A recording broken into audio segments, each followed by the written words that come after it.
Hello everyone, welcome to Magnet Brains. I'm Vanya Narain, your IGKO educationist for grade 9th. और आज का जो हमारा टॉपिक है, जैसे कि आप पढ़ पा रहे हैं, आज हम बात करने वाले हैं करंट अफेयर्स पर। और बहुत इंपॉर्टेंट टॉपिक है जो कि हम बात करने वाले हैं 2 महीने की, एक्चुअली 2 महीने की उन बातों के बारे में हम बात करने वाले हैं जो कि घटनाक्रम हुआ है, जो कि न्यूज़ हुई है पिछले 2 महीने में, लाइक मई और जून में। थोड़ा सा लंबा टॉपिक है ऑफकोर्स, मई और जून जब 2 महीने का घटनाक्रम हम डिस्कस करेंगे इतने बड़े भारतवर्ष का, तो थोड़ा तो टाइम लगेगा। तो इसलिए हमने उसको वैसे 2 पार्ट में डिवाइड किया हुआ है, लेकिन फिर भी थोड़ा सा लंबा हो जाएगा, तो थोड़ा सा पेशेंस रख के बढ़िया से सुन लेना, ठीक है। ये बहुत काम आने वाला है जब अपन IGKO का एग्जाम देंगे उस टाइम पे। अब जैसे कि आपको मालूम है, मैग्नेट ब्रेन्स पे आपको कोई पैकेज नहीं लेना होता, कोई आपको फीस तो देनी नहीं होती, आपको कोई पैकेज परचेज नहीं करना होता, बढ़िया सी पढ़ाई करनी होती है। तो बढ़िया आराम से बैठो और बढ़िया सी पढ़ाई करो, ठीक है। अब करंट अफेयर्स थोड़ा सा जिसको कहते हैं ना ब्रेस्ट रखना, या जीके को थोड़ा सा ब्रेस्ट रखना बहुत इंपॉर्टेंट काम है। तो अपन सबसे पहले न्यूज़ पीस से स्टार्ट करते हैं, बहुत ज़्यादा डिटेल में नहीं जाएंगे। जैसे अपन पेपर पढ़ते हैं ना, अपन रवानी से उसको पढ़ते जाएंगे, बहुत ज़्यादा उसकी डिटेल में अपन को नहीं घुसना है, ठीक है। सबसे पहले चीज़ अपन पढ़ लेते हैं। ये बात हो रही है मई जून का जो पहला न्यूज़ है, वो बात हो रही है जॉइंट कॉन्फ्रेंस रखी गई थी चीफ मिनिस्टर्स की और चीफ जस्टिस की ऑफ इंडिया की, ठीक है। चीफ जस्टिस जो कि हाई कोर्ट में है इंडिया के, उनकी और चीफ मिनिस्टर्स की अलग अलग स्टेट्स की ये एक साथ एक जॉइंट मीटिंग, जॉइंट कॉन्फ्रेंस रखी गई थी। और इस जॉइंट कॉन्फ्रेंस में हुआ क्या था, ये वो ओकेजन था जो कि एग्जीक्यूटिव एंड जुडिशरी जहाँ पे एक साथ आई थी। आपको मालूम है जब भारत की बात की जाती है तो हमारे जो अंग माने जाते हैं अगर कॉन्स्टिट्यूशन के, तो आपको मालूम है legislature, executive and judiciary, right. तो ये वो टाइम है जब एग्जीक्यूटिव और जुडिशरी को एक साथ लाया गया था और समझने की कोशिश की गई थी जो कि चीज़ें चल रही हैं उस हिसाब से। इंडिया में आपको मालूम है बहुत सारे पेंडिंग केसेस हैं, अभी भी जो नंबर ऑफ कोर्ट्स हैं, नंबर ऑफ जजेस हैं, वो बहुत लैग करते हैं। जितने हमारे यहाँ केसेस पेंडिंग है उससे बहुत सारे लोग जो हैं अभी भी अंडर ट्रायल हैं। तो बेसिकली मेडिएशन की, आर्बिट्रेशन की जो बातें हैं वो भी आई हैं इसमें, मीडिएशन बिल की भी बात हुई है इसमें। और बात ये की गई है कि इसमें डिलीवरी ऑफ जस्टिस का जो फ्रेमवर्क है उसको हम सुचारू रूप से कैसे काम में लाएं, या हम उसको कैसे मैकेनिज्म को we push the mechanism to deliver और we push the system to deliver, इसके ऊपर पूरी गहन चिंता हुई है, गहन चर्चा हुई है। और ये पहली बार आप ये कह सकते हैं कि इस लेवल पे की गई है कि भैया पूरे जो स्टेट हैं सबके जो है चीफ मिनिस्टर्स आ जाएं, और जितने भी आपके जो हाई कोर्ट्स हैं स्टेट्स में, उन सब के चीफ जस्टिस आ जाएं और आपस में मिलकर बताएं, ये अपनी एग्जीक्यूटिव की प्रॉब्लम्स बताएं, वो अपनी जुडिशरी के बताएं। क्योंकि क्या होता है कि एग्जीक्यूटिव लोग कई बार जुडिशरी की समस्याओं को नहीं समझ पाते, वो अपने हिसाब से चीज़ें बना लेते हैं, और वो जुडिशरी में जब ग्रास रूट लेवल पे इम्प्लीमेंटेशन पे आती है तो वहाँ पे वो चित पड़ जाती हैं।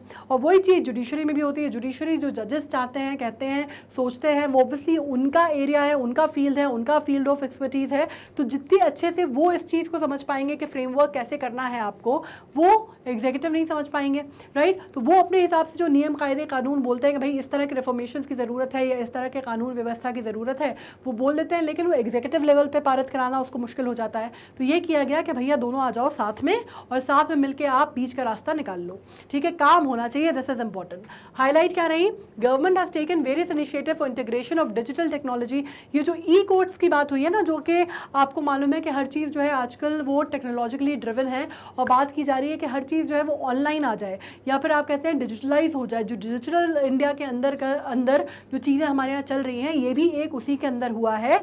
और इसमें बात की गई है इंटीग्रेशन जो है डिजिटल टेक्नोलॉजी की, वो कोर्ट में प्रोसेस हो ई कोर्ट मिशन मोड में, ठीक है। इसमें आपको मालूम है ना, सुप्रीम कोर्ट ने बहुत सारे जो ट्रायल्स हैं जिसमें कहा गया था कि सुप्रीम कोर्ट ने भी बात की थी, कुछ जजमेंट्स हैं वो डायरेक्टली जो डॉक्यूमेंट है या ई डिजिटलाइजेशन के थ्रू वो डायरेक्टली पहुंचा दिए जाएंगे। अब वो जो पेपर वर्क है उसको कम करने की बात हो रही है हर जगह पे, ठीक है। हाई कोर्ट और district courts together have conducted nearly 1.84 crore virtual hearings. इन्होंने, मतलब अगर आप बात करते हैं तो वर्चुअल हेयरिंग्स मतलब क्या, मतलब आप सामने कोर्ट में आपको प्रेजेंट होने की ज़रूरत नहीं है, वर्चुअली आप हेयरिंग जो है अटेंड कर सकते हैं। वर्चुअली जो है वो आप मतलब किसी को, आदमी को, जिसको बात की जाती है ना कि मुजरिम को या कॉन्विक्ट को या ट्रायल जो है वो कोर्ट में कंडक्ट ना हो के वर्चुअल होगा।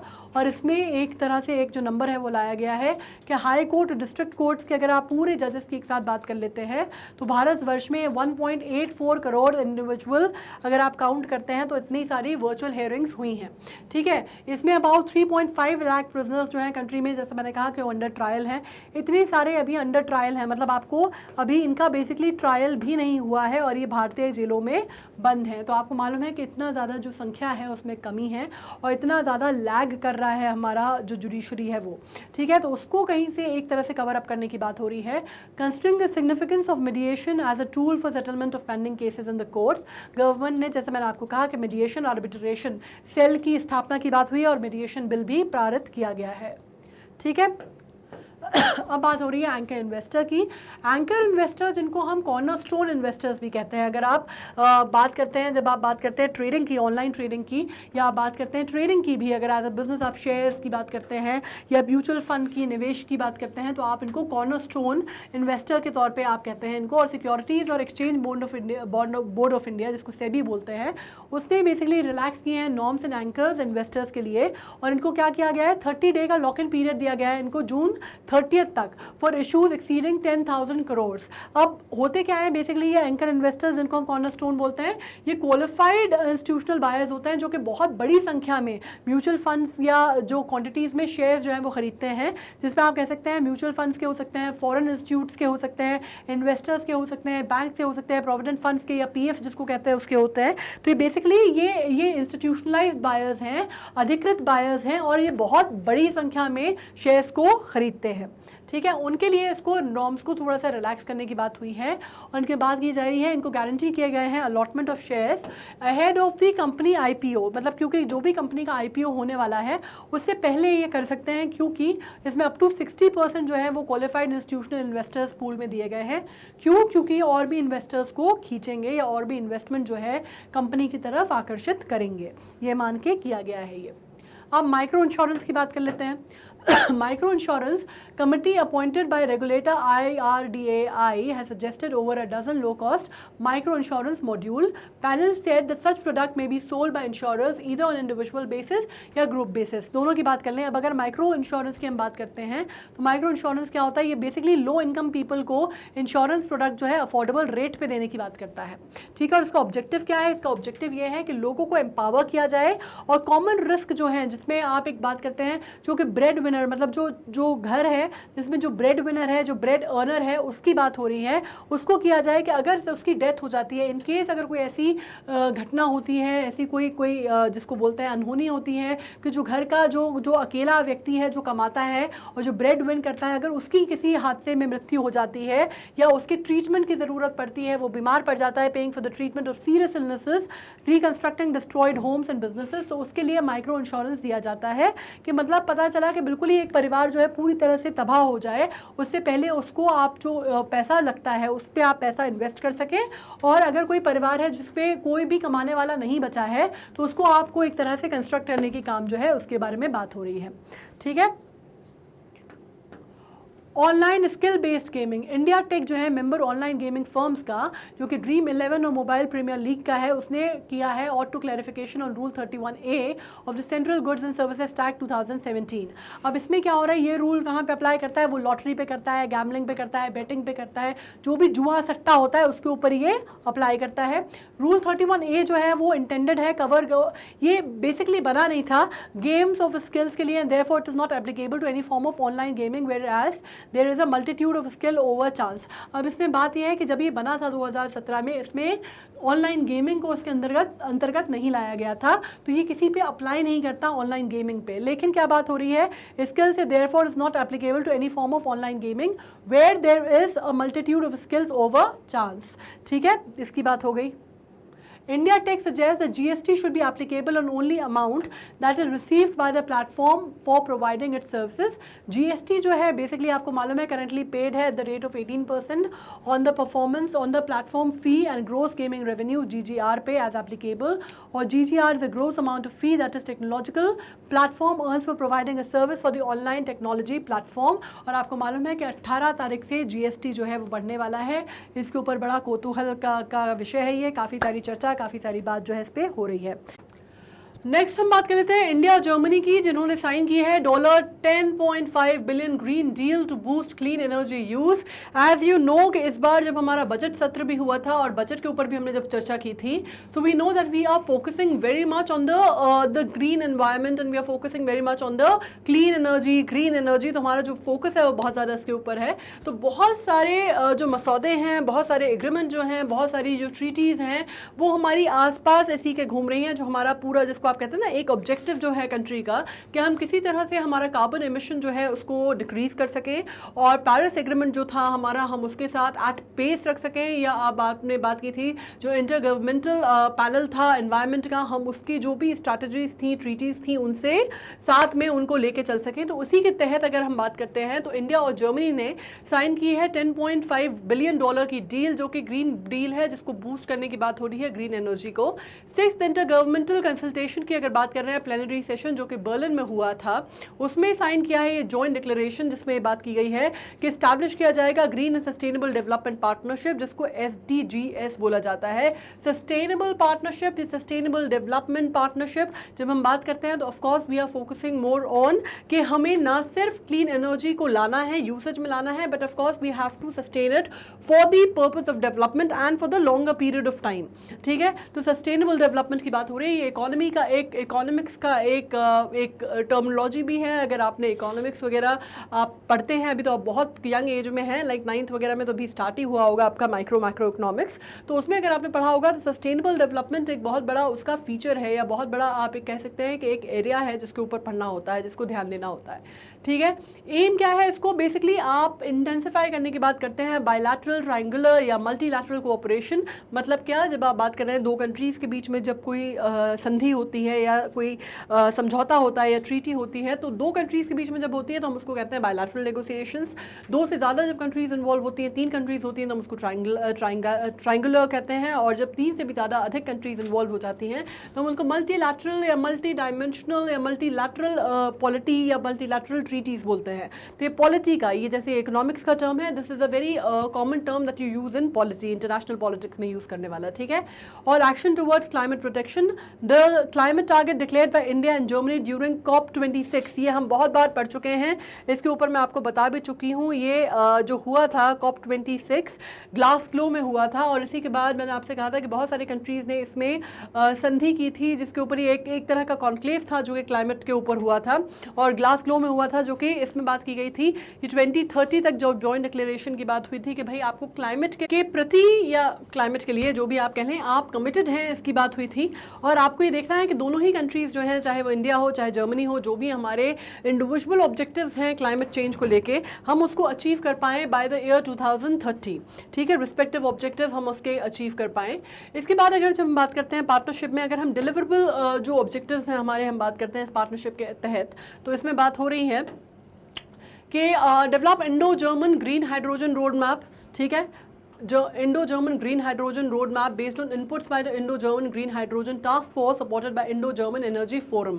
तो ये एनर्जी फोरम या टास्क फोर्स की जब हम बात कर रहे हैं या रोड मैप्स की बात कर रहे हैं, तो अगेन आप रिन्यूएबल एनर्जीज़ को आप बात कर रहे हैं कि रिन्यूएबल एनर्जीज़ को आपको ज़्यादा एट प्ले लाना है, एंड आपको नॉन रिन्यूएबल एनर्जीज़ को आपको किसी तरह से रिप्लेस करना है with the renewable sources of energies. और आपको Indo German renewable energy partnership जो है, स्ट्रैटेजिक पार्टनरशिप, वो भी फॉर्म करनी है विद फोकस और innovative solar energy and another renewable. मतलब इसमें सोलर एनर्जी आ सकती है, विंड एनर्जी आ सकती है, या थर्मल एनर्जीज आ सकती हैं, जो भी एनर्जी जिसका रिन्यूएबल सेंस है, रिन्यूएबल हो सकती हैं, जो कि रिन्यूएबल एनर्जीज कहलाती हैं। आपको वैसी इनिशिएटिव्स और लेने हैं, और आपको वैसे और प्लांट्स वगैरह जो हैं वो आपको इस्टेब्लिश करने हैं।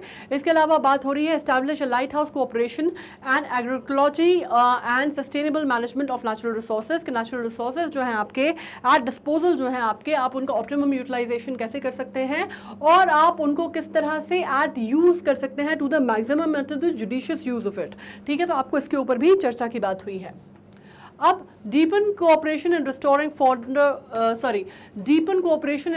forest landscapes under the Bonn Challenge. Further, see collaboration on green energy corridors. Example, Leh Haryana transmission line and project of carbon neutral Ladakh. जब हमने बात की थी ना, आपको मालूम है, जब मैंने बहुत बार आपको बताया, जब मैंने जितने भी अगर अभी तक आप देखेंगे करंट अफेयर्स के जो हमारे वीडियोस गए हैं, उसमें कहीं ना कहीं clean energy, green energy, carbon emission, carbon footprint को कम करने की बात, या फिर आप कह सकते हैं CO2 को कम करने की बात, ग्रीन हाउस इफेक्ट को कम करने की बात, या रिन्यूएबल एनर्जीज की बात, ये बहुत बार बार आ रही है. तो ये टॉपिक थोड़े से इंपॉर्टेंट हैं.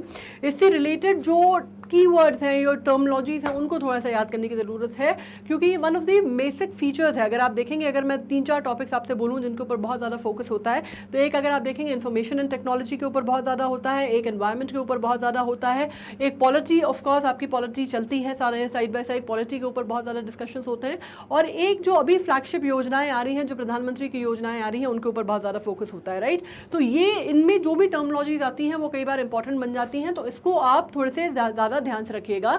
तो इसमें अब बात हो रही है कोलैबोरेशन की ग्रीन एनर्जी कॉरिडोर को लेकर. ग्रीन एनर्जी कॉरिडोर, जिसमें एग्जांपल के तौर पे हम क्या समझ सकते हैं, लेह हरियाणा ट्रांसमिशन लाइन या project of carbon neutral Ladakh. Carbon neutral Ladakh मतलब आपको कार्बन की जो यूसेज है या कार्बन की जो एमिशन है, आपको उसको नलिफाई करना है या न्यूट्रलाइज करना है. कहाँ पे? लद्दाख के क्षेत्र में. लद्दाख मतलब आपको मालूम है UT of Ladakh and Jammu and Kashmir. अब और कौन कौन से इनिशिएटिव हैं जो उसमें लिए गए हैं? पहली बात आप कह सकते हैं कि इंडो जर्मन पार्टनरशिप जो है ग्रीन अर्बन मोबिलिटी की to support the integration of sustainable mode of transport such as metro, light metros etcetera. मतलब आपको ना सिर्फ सस्टेनेबल डेवलपमेंट की बात करनी है, पर आपको sustainable and renewable sources of energy के साथ साथ आपको सस्टेनेबल मोड ऑफ ट्रांसपोर्टेशन भी देखने हैं, जिसमें जो कार्बन एमिशन है या जो भी आपकी जो गैसेस हैं जो एमिट होती हैं, वो स्मोक एमिट होती हैं, वो आप उसको कम कर सकें या न्यूट्रलाइज कर सकें. नीति आयोग की अगर आप बात करते हैं, NITI Aayog and BMZ dialogues aimed at strengthening SDG localisation at the city level. और इसको आप कहाँ से स्टार्ट करने वाली बात कर रहे हैं? अगर आप बात करते हैं कि जो कोलैबोरेशन है हमारा, हम उसको सिटी लेवल पे कंट्रोल करने की या सिटी लेवल इम्प्लीमेंटेशन की बात कर रहे हैं. ठीक है. बॉडली, अब ये जो बात हुई है ये पुट्टुस्वामी जजमेंट के ऊपर हुई है. पुट्टुस्वामी जस्टिस थे एक्चुअली, उन्होंने इसके ऊपर बात की थी. Puttaswamy versus union of India का एक केस था, उसके ऊपर बात हो रही है, बॉडली ऑटोनॉमी एंड इंटीग्रिटी की. इसमें सुप्रीम कोर्ट ने बेसिकली रिसेंटली रूल किया कि कोई भी इंडिविजुअल को आप फोर्स नहीं कर सकते वैक्सीनेशन लेने के लिए, as bodily autonomy and integrity as protected under article 21 of the constitution.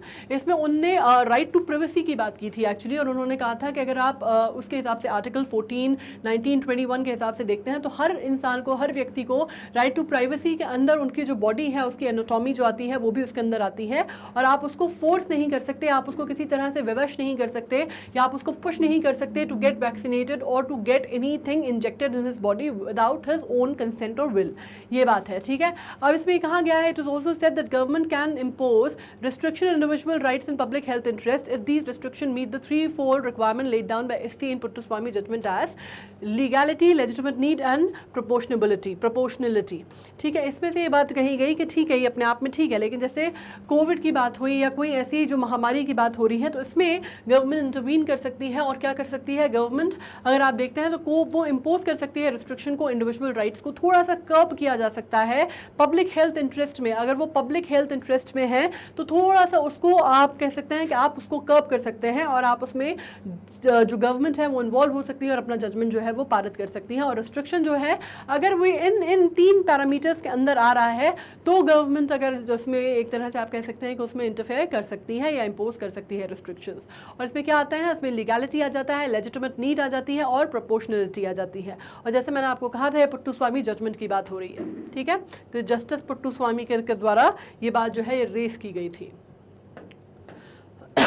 Bodily autonomy या इंटीग्रिटी की अगर बात करते हैं, तो ये बेसिकली बात हो रही है कि हर व्यक्ति, हर इंसान को, हर ह्यूमन बीइंग को ये राइट है कि, इंक्लूडिंग जिसमें बच्चे भी आ जाते हैं, उनको ये राइट है कि वो डिसाइड करें कि उनकी ऑटोनॉमी और self determination over their own body, कि वो क्या चीज़ लेना चाहते हैं और क्या नहीं लेना चाहते. जैसे आपको मालूम है स्टेरिलाइजेशन ड्राइव चली थी इंडिया में 1980s में संजय गांधी के द्वारा, तो वो जो था उसको अवैधानिक आप कह सकते हैं कि उसको that was not considered right. मतलब उसके ऊपर बहुत ज़्यादा, उसके ऊपर भी क्रिटिसिज्म उस टाइम पे भी हुआ था. Of course because it was done with a good interest, सब कुछ था, लेकिन उसके बाद भी आप किसी को ऐसे फोर्स नहीं कर सकते। और उसके टाइम पे बहुत, उस टाइम पे भी बात उठी थी और बहुत सारी चर्चा उस पर भी हुई थी, और राइट टू प्राइवेसी का हिंड्रेंस उसको भी माना गया था, और फंडामेंटल राइट्स में ये बात बोली गई थी कि भाई आप जो है एक तरह से हनन कर रहे हैं जो फंडामेंटल राइट्स हमारे यहाँ दिए गए हैं उसको। ठीक है, अब इसमें आप ये बात कर रहे हैं, उसी के तहत अगर आप देखते हैं तो राइट टू प्राइवेसी में ही आप देखते हैं तो अभी वैक्सीनेशंस की बहुत ज़्यादा बात हो रही है, और फोर्स्ड वैक्सीनेशंस या फोर्स्ड ड्राइव्स की बात हो रही है, तो उसके ऊपर ये बात जो है निकल के सामने आई है।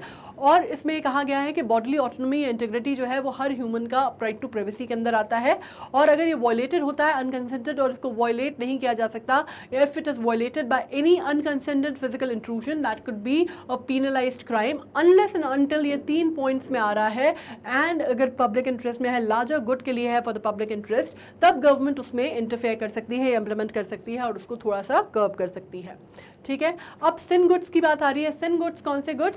Goods which are not good for your body, और the goods which are harmful और इंजूरियस, राइट, जिसको आप कहते हैं ना कि गुड्स जैसे आप कह लें, इसमें टोबैको कह लो, या कह लें आप सिगरेट्स कह लें, आप अल्कोहल कह लें आप, है ना, तो इस तरह के जो गुड्स होते हैं वो अगर गवर्नमेंट बात कर रही है, उसको प्लानिंग की subsume in the sin goods into GST की बात हो रही है कि आपको मालूम है कि services tax in goods and services tax की, और compensate state after 5 year GST compensation period ends, और इसमें बात हो गई कि 5 साल का जो पीरियड है वो खत्म होने वाला है। और अब क्या बात हो रही है? Government to subsume sin goods into GST, और सिन गुड्स कौन से गुड्स होते हैं? On which the government imposes sin tax, इसमें सिन टैक्स लगाती है गवर्नमेंट। और आपको मालूम है हमारे यहाँ का जो सिन टैक्स है, हमारे यहाँ भले ही अपन गवर्नमेंट को जीएसटी के नाम पे कितना ही बोलें कि जीएसटी जो है हर कभी बढ़ जाती है और जीएसटी ड्यूटी जो है बढ़ जाती है, या हमारे यहाँ इतने सारे टैक्सेस लगते हैं, या हमारे यहाँ मल्टीपल टैक्सेस लगते हैं, टैक्सेशन रेट हमारे यहाँ बहुत हाई है, आप कितना ही गवर्नमेंट को बोल लीजिए, लेकिन अगर आप WHO की बात मानते हैं तो सिन टैक्स के मामले में हमारे जो टैक्सेशन ब्रैकेट है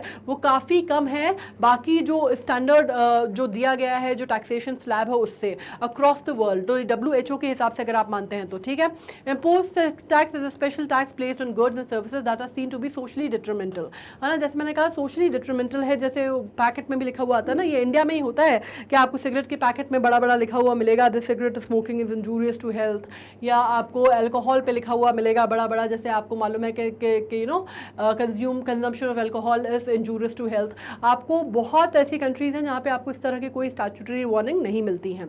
ठीक है, तो टैक्सेस ऑन अल्कोहल या टोबैको प्रोडक्ट्स की अगर आप बात करते हैं तो क्योंकि ये पोज करती हैं risk to the human health और helping to reduce multiple health risk, इसके लिए इसमें सिन टैक्स जो है वो बढ़ाने की बात हो रही है। पहले बात आप करते थे तो government set up the 9-member panel for the comprehensive tax policy proposal on all tobacco product from public health perspective as tax burden on sin goods in India is lower than, जैसे मैंने कहा था ना, lower है India में recommended tax burden of at least 75%, तो हमारे यहाँ इंडिया में ये काफ़ी कम है, तो उसके ऊपर गवर्नमेंट चर्चा कर रही है। डिस्ट्रिक्ट, अभी ministry of commerce and industry की बात हो रही है। अब यहाँ पे मैं आपको बता दूँ कि ये जो बात हो रही है ये नॉर्मली अभी राजस्थान के रेफरेंस में बहुत ज़्यादा न्यूज़ में रही है। वहाँ की जो मंत्री थी शकुंतला रावत जी, उन्होंने ये बात उठाई थी और उन्होंने ये बात कहा था कि ये अलग अलग हब्स जो है बनाए जाएंगे। अभी पहले चरण में जयपुर और जोधपुर के साथ ये काम शुरू हुआ है और इसमें कहा जा रहा है कि director general of foreign trade ने बेसिकली 6,000 करोड़ जो है मिनिस्ट्री ऑफ फाइनेंस से मांगे हैं propose district export hub scheme के लिए। ठीक है, ये हब स्कीम काफ़ी ज़्यादा न्यूज़ में रही, इस वजह से हम यहाँ पे इसको डिस्कस कर रहे हैं। District export hub scheme is proposed as a centrally sponsored, इसको बेसिकली सेंट्रली स्पॉन्सर्ड स्कीम माना जा रहा है। इस वजह से जो सरकार है वहाँ पे जो फाइनेंस मिनिस्ट्री है उससे पैसा जो है वो डिमांड कर रही है to help producers across 200 district scale up manufacturing and find foreign buyers for their goods. ठीक है, फिलहाल जैसे मैंने कहा ये राजस्थान में अभी इम्प्लीमेंटेड है। It will be a part of the new foreign trade policy and enable MSMEs। आपको MSMEs तो मालूम है, हम बात कर रहे हैं माइक्रो जो स्मॉल एंटरप्राइजेस होती हैं, माइक्रो या स्मॉल एंटरप्राइजेस होती हैं, उनकी बात हो रही है। फार्मर्स की या स्मॉल इंडस्ट्रीज की to get benefit of export opportunities in overseas market. तो ये बात हो रही है कि जो छोटी छोटी इंडस्ट्रीज हैं या छोटे छोटे कॉटेज इंडस्ट्रीज भी हैं जैसे आप समझते हैं, या माइक्रो जिसको बोलते हैं माइक्रो इंटरप्राइजेस जो हैं या स्मॉल स्केल इंटरप्राइजेस जो हैं, वो अपने जो भी प्रोडक्ट्स बनाते हैं, जो भी प्रोडक्ट्स वो मैन्युफैक्चर करते हैं, उसके लिए एक ओवरसीज मार्केट आप कैसे बना सकते हैं, या ओवरसीज मार्केट में आप कैसे अपने प्रोडक्ट्स पहुंचा सकते हैं, इसके ऊपर ये पूरा एक कह सकते हैं आप मिशन जो है वो आधारित है। और इसको प्रमोट करने की बात हो रही है, ठीक है, तो उसको एक्सपोर्ट हब बनाने की बात हो रही है। इसके अलावा जैसे मैंने कहा कि फिलहाल ये 2 चरणों में, पहले चरण जो है इसका भी जयपुर जोधपुर से स्टार्ट हुआ है। बाकी आपको मालूम है राजस्थान का जो आर्टिफैक्ट्स हैं वो बहुत फेमस हैं, बाहर जो है फॉरेन करेंसीज में या फॉरेन एक्सचेंज में अगर आप देखते हैं तो बहुत जो मार्केट्स लगते हैं, जो फॉरेन में जो फेयर्स लगते हैं या एग्जीबिशंस लगती हैं, उसमें उनकी बहुत वैल्यू मानी जाती है। तो इस वजह से आप कह सकते हैं कि ये एक तरह की स्कीम जो है ये शुरुआत की गई है, ठीक है। अब बात कर लेते हैं हम यूनिकॉर्न्स की। यूनिकॉर्न्स की जब हम बात करते हैं तो ओपन करके एक फर्म है जो कि इंडिया की 100th यूनिकॉर्न बनी है, ठीक है, 100th यूनिकॉर्न बनी है। और यूनिकॉर्न किसको बोलते हैं हम? यूनिकॉर्न अगर हम नाम लेते हैं तो यूनिकॉर्न बेसिकली कोई भी ऐसी कंपनी, कोई भी ऐसा फर्म जो कि प्राइवेटली हेल्ड कंपनी है और जिसका जो टर्नओवर है वो $1 बिलियन से ऊपर चला गया है, ठीक है, जिसका वैल्यूएशन जो है वो $1 बिलियन के ऊपर चला गया है, उसको हम यूनिकॉर्न कंसिडर करते हैं, ठीक है। अब ग्लोबली अगर आप बात करते हैं इंडिया में, तो इंडिया की अगर हम बात करें कि यूनिकॉर्न्स की जो मात्रा है, जो संख्या है, वो काफ़ी रिस्पेक्टेबल मानी जाती है। Means we stand at the 3rd place after US and China, ठीक है। टोटल नंबर ऑफ यूनिकॉर्न हमारे यहाँ इतने हैं। इसके अलावा यूनिकॉर्न्स जो है बेसिकली हर सेक्टर में हो सकते हैं, हर पार्ट में हो सकते हैं, हर फॉर्म में हो सकते हैं। एजुकेशन के सेक्टर में हो सकते हैं, फिनटेक में हो सकते हैं, एडटेक में हो सकते हैं, ऑनलाइन कॉमर्स हो सकते हैं, फाइनेंशियल टेक्नोलॉजी हो सकती है, या डाइवर्स बिजनेस मॉडल्स हो सकते हैं। कोई एक स्पेसिफिक या एक स्पेसिफिक कोई भी फील्ड एरिना इसके लिए तय नहीं है, ठीक है। Just the company should be more than $1 billion enterprise होनी चाहिए, उसका वैल्यूएशन होना चाहिए। अब बात होती है किसान ड्रोन्स की। जब बात हो रही है किसान ड्रोन्स की, तो ये मैंने आपको, और भी जब मैंने आपको करंट अफेयर्स पढ़ाए हैं तो मैंने आपको किसान ड्रोन के बारे में बताया था। इनफैक्ट हमारे बजट सत्र में भी इसके बारे में चर्चा हुई थी। और किसान ड्रोन्स जो है, ministry of agriculture and farmer welfare inaugurated the conference on promoting किसान ड्रोन्स। अब इसमें बात हो रही है कि भाई इसमें ठीक है, वो तो जो हो गया आपका, ministry of agriculture and farmer welfare ने इनॉग्रेट किया कॉन्फ्रेंस। इसमें क्या बात की गई? इसमें बात की गई कि किस तरह से इम्प्लीमेंट किया जा सकता है, क्या उसके स्कोप्स हैं इम्प्लीमेंटेशन के, क्या उसके एरिया हैं जहाँ पे किया जा सकता है, और क्या चैलेंजेस, पॉसिबल चैलेंजेस हैं जो आ सकते हैं, या वे अहेड क्या हो सकता है, या हमें आगे का इसका फ्यूचर हम क्या देख के चल रहे हैं, ठीक है। अब इसमें जब आज़ादी का अमृत महोत्सव में बार बार आपको बोल रही हूँ कि बेसिकली ये बजट सेशन में भी बात हुई थी कि 75वां साल जो है वो भारत की आज़ादी का माना जा रहा है। तो ये जो पूरा साल है और बजट भी है, इस वजह से उसको अमृतकाल बजट कहा गया था, ठीक है। तो आज़ादी का अमृत महोत्सव में एक बार, क्योंकि एग्री बेस्ड इकोनॉमी इंडिया की मानी जाती है, कृषि प्रधान देश माना जाता है, तो बहुत ज़्यादा फोकस 2-3 चीज़ों पर है, जिसमें से किसान ड्रोन भी है और एग्रीकल्चरल यील्ड को कैसे बढ़ाया जाए इसके ऊपर भी फोकस है, ठीक है। अब किसान ड्रोन्स बेसिकली क्या है? दीज आर अनमैन्ड, इसमें कोई आदमी जो है वो ऑपरेट नहीं करेगा। ड्रोन्स होते हैं, ड्रोन्स आप समझते होंगे ना, जैसे शादी ब्याह में भी आजकल अपन जानते हैं तो ड्रोन फोटोग्राफी बहुत ज़्यादा होती है। आप देखते हैं ना, वो नॉर्मली ड्रोन्स जो है वो ऊपर की तरफ चलते हैं और वो ऊपर से पूरी फोटोज वगैरह जो है वो क्लिक करते जाते हैं, है ना। आपको किसी आदमी को वहाँ पे वो रिमोट से कंट्रोल होता है और किसी व्यक्ति को खड़े होकर फोटोज नहीं लेनी होती, वो ड्रोन में ही सेट होता है और वो ड्रोन आप रिमोट के थ्रू आप कंट्रोल कर सकते हैं। तो बिल्कुल उसी तरह ये किसान ड्रोन्स भी होते हैं। इसमें क्या होता है कि इसमें आपने किसान ड्रोन्स को क्या किया, आपने एक बार उनको इम्प्लीमेंट कर दिया, आपने उनमें कैमरा वगैरह जो भी आपको सेट करना है, अगर आपको फर्टिलाइजर्स या पेस्टिसाइड्स छिड़काव कराना है तो आपने केमिकल जो है उसमें लोड किया, तकरीबन 5 से 10 किलो केमिकल जो है वो एक ड्रोन में आ जाता है, ठीक है। और फिर आप उसको रिमोट के थ्रू आप कंट्रोल कर सकते हैं। मतलब जो फील्ड्स होते हैं, जो बड़े बड़े एरियाज होते हैं, जो बड़े बड़े जिसको बोलते हैं खेत होते हैं, कई एकड़ में फैले हुए, तो उनमें आपको क्या करना पड़ता है, वो जो व्यक्ति के जो काम करने की एक तो क्षमता को आपको बढ़ाता है, कॉस्ट इफेक्टिव है, टाइम इफेक्टिव है, लेबर इफेक्टिव है कि आपको इतने सारे लोग जो हैं वो आपको हायर नहीं करने पड़ेंगे। ये जो है काम, जैसे आप देख रहे हैं छिड़काव का काम हो रहा है, जिसपे जो आप कह रहे हैं ना कि किसी तरह से केमिकल या फर्टिलाइजर्स जो भी छिड़काव किए जा रहे हैं वो ड्रोन्स के थ्रू किए जा रहे हैं, तो वो ज़्यादा बड़े पैमाने पे हो सकता है, ज़्यादा बड़ा एरिया कम टाइम में वो कवर कर सकता है, ठीक है। तो इस तरह की बातें हैं। उसके अलावा न्यूट्रिएंट्स वगैरह जो है, फर्टिलाइजर्स वगैरह जो है, उनमें छिड़काव हो सकता है। या फिर आपको अगर कोई आपको कोई एनालिसिस करना है तो उसके लिए अगर आप जो ऊपर से ड्रोन्स हैं, किस तरह के आपके ड्रोन हैं उस पर निर्भर करता है। छिड़काव वाले ड्रोन्स भी हो सकते हैं, फोटोग्राफ लेने वाले भी हो सकते हैं, स्केल करने वाले भी हो सकते हैं कि भाई आपको स्केल करना है, पूरे एरिया का आपको मुआयना करना है, तो पूरा आप यहाँ पे बैठ जाएंगे, स्क्रीन लगी हुई है, आपको सब कुछ स्क्रीन पे दिखेगा और ड्रोन ऊपर से ही पूरे एरिया का जो है मुआयना कर लेगा या रेकी कर लेगा, ठीक है। अब ये जो ड्रोन्स हैं वो expected to have high capacity of 5 to 10 kgs, मतलब इसमें आप तकरीबन अच्छे तौर पे मतलब 5 से 10 kgs का जो भी आपका सप्लाई है वो आप इसमें कर सकते हैं, चाहे वो केमिकल्स हों, चाहे फर्टिलाइजर्स हों, चाहे आप इक्विपमेंट्स कर दीजिए, जो भी हैं उनकी कैपेसिटी डिफर करती है। अब जैसे मैंने कहा कि यूनिफॉर्मली स्प्रे होगा, आपको टाइम की बचत होगी, आपको लेबर की बचत होगी, क्रॉप असेसमेंट में आपका काम आ सकता है, डिजिटाइजेशन, कोई लैंड रिकॉर्ड आपको करना है, आपको मालूम है कि पहाड़ के थोड़े से ऐसे एरिया है जहाँ पे आपको जाना मुश्किल हो रहा है, वहाँ पे आपने ड्रोन भेज दिया तो ड्रोन जो है ऊपर से पूरी रेकी कर लेगा, पिक्चर्स वगैरह आपको पहुँचा देगा, तो आपको समझने में आसानी होगी, ठीक है। इंसेक्टिसाइड या न्यूट्रिएंट्स अगर आप करते हैं तो ये सब हो सकता है। अब इसको बेसिकली इतना प्रमोट किया इसलिए जा रहा है क्योंकि जैसे मैंने कहा कि इंडिया एक एग्रीकल्चरल बेस्ड कंट्री है तो उसके लिए ठीक है, और किसान लोन यात्रा जो है प्रमोट करेगा chemical free farming in India. तो ये कहा जा रहा है कि भाई एक तरह से जो ऑर्गेनिक फार्मिंग या केमिकल फ्री फार्मिंग की बात हो रही है तो पहला चरण एक तरह से आप कह सकते हैं उसकी शुरुआत मानी जा रही है, ठीक है। ग्रीन स्टील की अगर मैं बात करूं तो ग्रीन स्टील क्या है, बेसिकली ग्रीन स्टील की अगर आप बात करते हैं तो ये रिन्यूएबल एनर्जी है, रिसाइक्लेबल है। इसके अलावा अगर हम बात करते हैं तो इसमें डायरेक्ट रिड्यूस्ड आयरन जो है वो आप ये मान सकते हैं कि एक तरह से जो आयरन फुटप्रिंट है, जो कार्बन फुटप्रिंट है सॉरी, वो लोवेस्ट होता है ग्रीन स्टील में। अब जो प्रोसेस होता है जब आयरन ओर से जब स्टील बनता है तो उसका जो प्रोसेस होता है उसमें क्या होता है, उसमें ट्रेडिशनल स्टील मेकिंग में आप ये करते हैं कि आप ऑक्सीजन लेते हैं आयरन ओर से to produce pure iron metal, ठीक है। Stripping oxygen from the iron ore to produce pure steel metal. Traditional steel making में क्या होता है, कोल या नेचुरल गैसेस का इस्तेमाल करते हैं आप और ये CO2 रिलीज करता है, ठीक है। लेकिन आप जब क्लीन ग्रीन स्टील की बात करते हैं या ग्रीन स्टील की बात करते हैं तो parliamentary consultative committee meeting for the ministry of steel was convened on the transition towards green steel, और उसमें कहा जाता है कि लोवेस्ट होगा। और इसमें ग्रीन स्टील प्रोडक्शन में हाइड्रोजन जो है वो made from the renewable energy replaces fossil fuel, तो बेसिकली हाइड्रोजन मेड होगी तो ये फॉसिल फ्यूल को रिप्लेस कर देगी, ठीक है, नेचुरल गैसेस को या नेचुरल या फॉसिल फ्यूल को रिप्लेस कर देगी। और इट कैन प्रोड्यूस हाइब्रिड, जिसको आप कहते हैं oxygen hydrogen breakthrough iron making technology. ये याद रखिएगा आप, ये इंपॉर्टेंट है। हाइब्रिड का मतलब क्या है, हाइब्रिड की बात नहीं हो रही है, हाइब्रिड की बात हो रही है, ठीक है। तो इसका मतलब क्या है या ये किसके लिए यूज़ की जाती है, ये आप याद रखिएगा। इसमें बेसिकली आयरन मेकिंग टेक्नोलॉजी या ग्रीन स्टील के मामले में इसको यूज़ किया जाता है।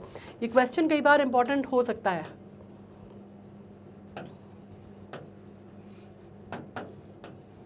Fine. Which uses electricity from renewable sources to create clean burning gases. अब ये जो मैं आपको बता दूं, world bank global gas flaring reduction partnership GGFR कहते हैं जिसको, इसकी रिपोर्ट आई है, बेसिकली ट्रैकिंग रिपोर्ट आई है और इस पर बात हो रही है। हालांकि इंडिया इसका भी मेंबर नहीं है लेकिन इसके ऊपर बात आई है, जो कि बात कर रही है मल्टी डोनर ट्रस्ट फंड है ये, जो कि वर्क करता है काय पे, oil companies and multilateral organisation जो है साथ में मिलकर इस पर काम करती हैं और ये ग्लोबल गैस फ्लेयरिंग रिडक्शन की बात करते हैं, ठीक है। इसमें अगर मैं आपसे बात करूँ तो रिपोर्ट के हिसाब से गैस फ्लेयरिंग जो है 2021 में resulted in approximately 400 million tons of carbon dioxide. इसमें ये बताते हैं कि भाई कार्बन डाइऑक्साइड कितना ज़्यादा, कितनी मात्रा में, अगर आप बर्निंग की बात करते हैं या फ्लेयरिंग की बात करते हैं तो किस मात्रा में हुई है या किस मात्रा में it has taken place, right ना। इसमें एक और चीज़ आ जाती है, मैं आपको एक और चीज़ बता दूं कि कुछ कंट्रीज़ के नाम मैं बता रही हूँ आपको, जिसमें से रशिया आ जाता है नाम एक, ठीक है। रशिया आपको मालूम है, इराक, ईरान, ये ऐसी कंट्रीज़ हैं which are very rich in oil, right, बहुत ऑयल में बहुत रिच हैं। या फिर इसमें इनफैक्ट आप अब बात कर लें, आप इसमें US की बात कर लें या आप इसमें बात कर लेते हैं अल्जीरिया की बात कर लेते हैं आप इसमें, राइट। इसमें अगर आप इसके अलावा वेनेजुएला एंड नाइजीरिया भी आई थिंक इसमें आता है,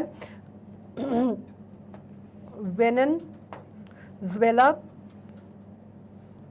एंड नाइजीरिया, ठीक है, वो भी इसी में आ जाता है। नाइजीरिया यहाँ लिखूँ, रुकिए यहाँ लिख देते हैं नीचे, नाइजीरिया, ठीक है। ये वो कंट्रीज़ हैं, टॉप 7 कंट्रीज़ हैं जो कि इस पे काम करती हैं। टॉप 7 कंट्रीज़ हैं जो कि ये जो कि गैस फ्लेयरिंग के ऊपर काम करती हैं, राइट। और इसमें से आप बोल सकते हैं फॉर द पास्ट 9 ईयर्स ये इसमें काम करती हैं, ठीक है।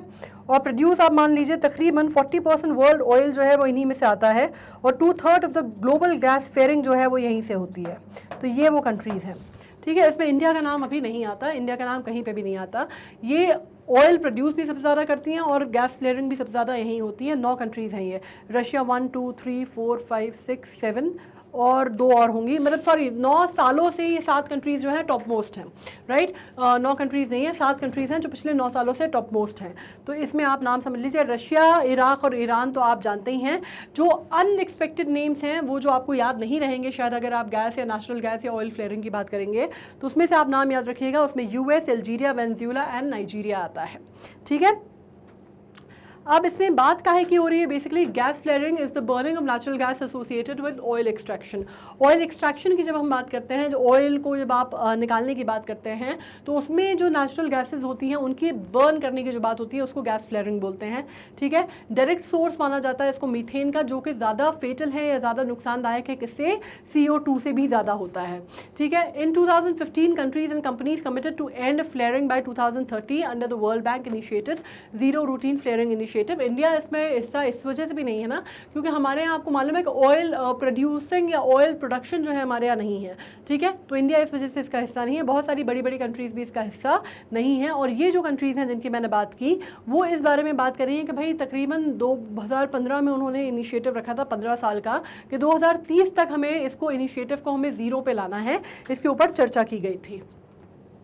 अब बात हो रही है, ये मिटा देती हूँ मैं, अब बात हो रही है use of robots in the medical science. Robots या रोबोट्स अगर आप बोलते हैं, जनरली वैसे रोबो बोला जाता है। तो बात कर रहे हैं कि उसने काफ़ी पिकअप की है पेस, उसने काफ़ी इन हाउस मतलब when I am talking in house I mean India, तो इन हाउस भी उसने काफ़ी ज़्यादा पेस पकड़ी है मेडिकल साइंस की फील्ड में, और कोविड-19 पेंडेमिक के बाद ज़्यादा हुआ है ये, ठीक है। रोबोटिक सर्जरीज जिनको आप बोलते हैं, वो हमारे यहाँ काफ़ी बड़ी तादाद में बढ़ी हैं। जो ट्रेडिशनल सर्जरीज पहले हुआ करती थी, रोबोटिक सर्जरीज, मतलब ये भी कहा जाता था कि रोबोटिक सर्जरीज तो एक टाइम पे इंश्योरेंस में भी नहीं आती थी, हमारे यहाँ कवर होती थी। अब वो चीज़ें बढ़ गई हैं। रोबोटिक सर्जरी या रोबो असिस्टेड सर्जरीज जो हैं वो बेसिकली डॉक्टर्स को हेल्प करते हैं during the complex procedures with more precision, flexibility and control than is possible with the conventional techniques.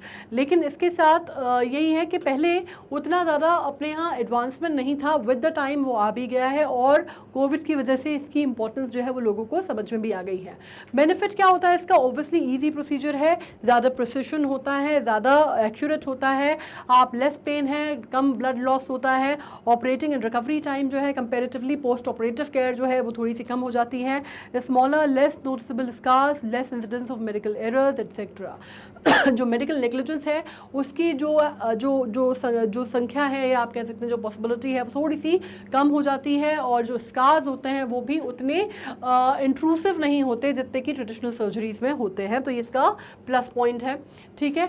अब बात हो रही है एक्सकवेशन में, जो कि हुआ है राखीगढ़ी में, हरियाणा में, रिवील करता है drainage system and copper and gold jewellery. अब मैं आपको बता दूं कि एक्सकवेटेड हुआ था 2001 माना जाता है इसको, 98 से स्टार्ट हुआ था, 2001 में हुआ था। और हड़प्पन सिविलाइजेशन की जब हम बात करते हैं तो आपको मालूम है कि भारत की क्या पूरे विश्व की जो सबसे पुरानी प्राचीन सभ्यता मानी जाती है, मतलब 4 प्राचीन सभ्यता मानी जाती है पूरे विश्व में, मेसोपोटामिया की मानी जाती है, इजिप्ट की मानी जाती है, चाइना की और भारत की। और उसमें कहा जाता है कि भारत की जो हड़प्पन सिविलाइजेशन थी, या जिसको हम IVC भी बोलते हैं, इंडस वैली सिविलाइजेशन, वो सबसे प्राचीनतम सिविलाइजेशन है, इसके बारे में पुष्टि हुई है, ठीक है। तो उसमें बहुत सारे उसके जो साइट्स हैं वो आपको मालूम है, जैसे 1-2 नाम तो आपको बहुत कॉमनली मालूम है, हड़प्पा आपको मालूम है, मोहनजोदाड़ो आपको मालूम है, उसके अलावा और भी बहुत सारी साइट हैं।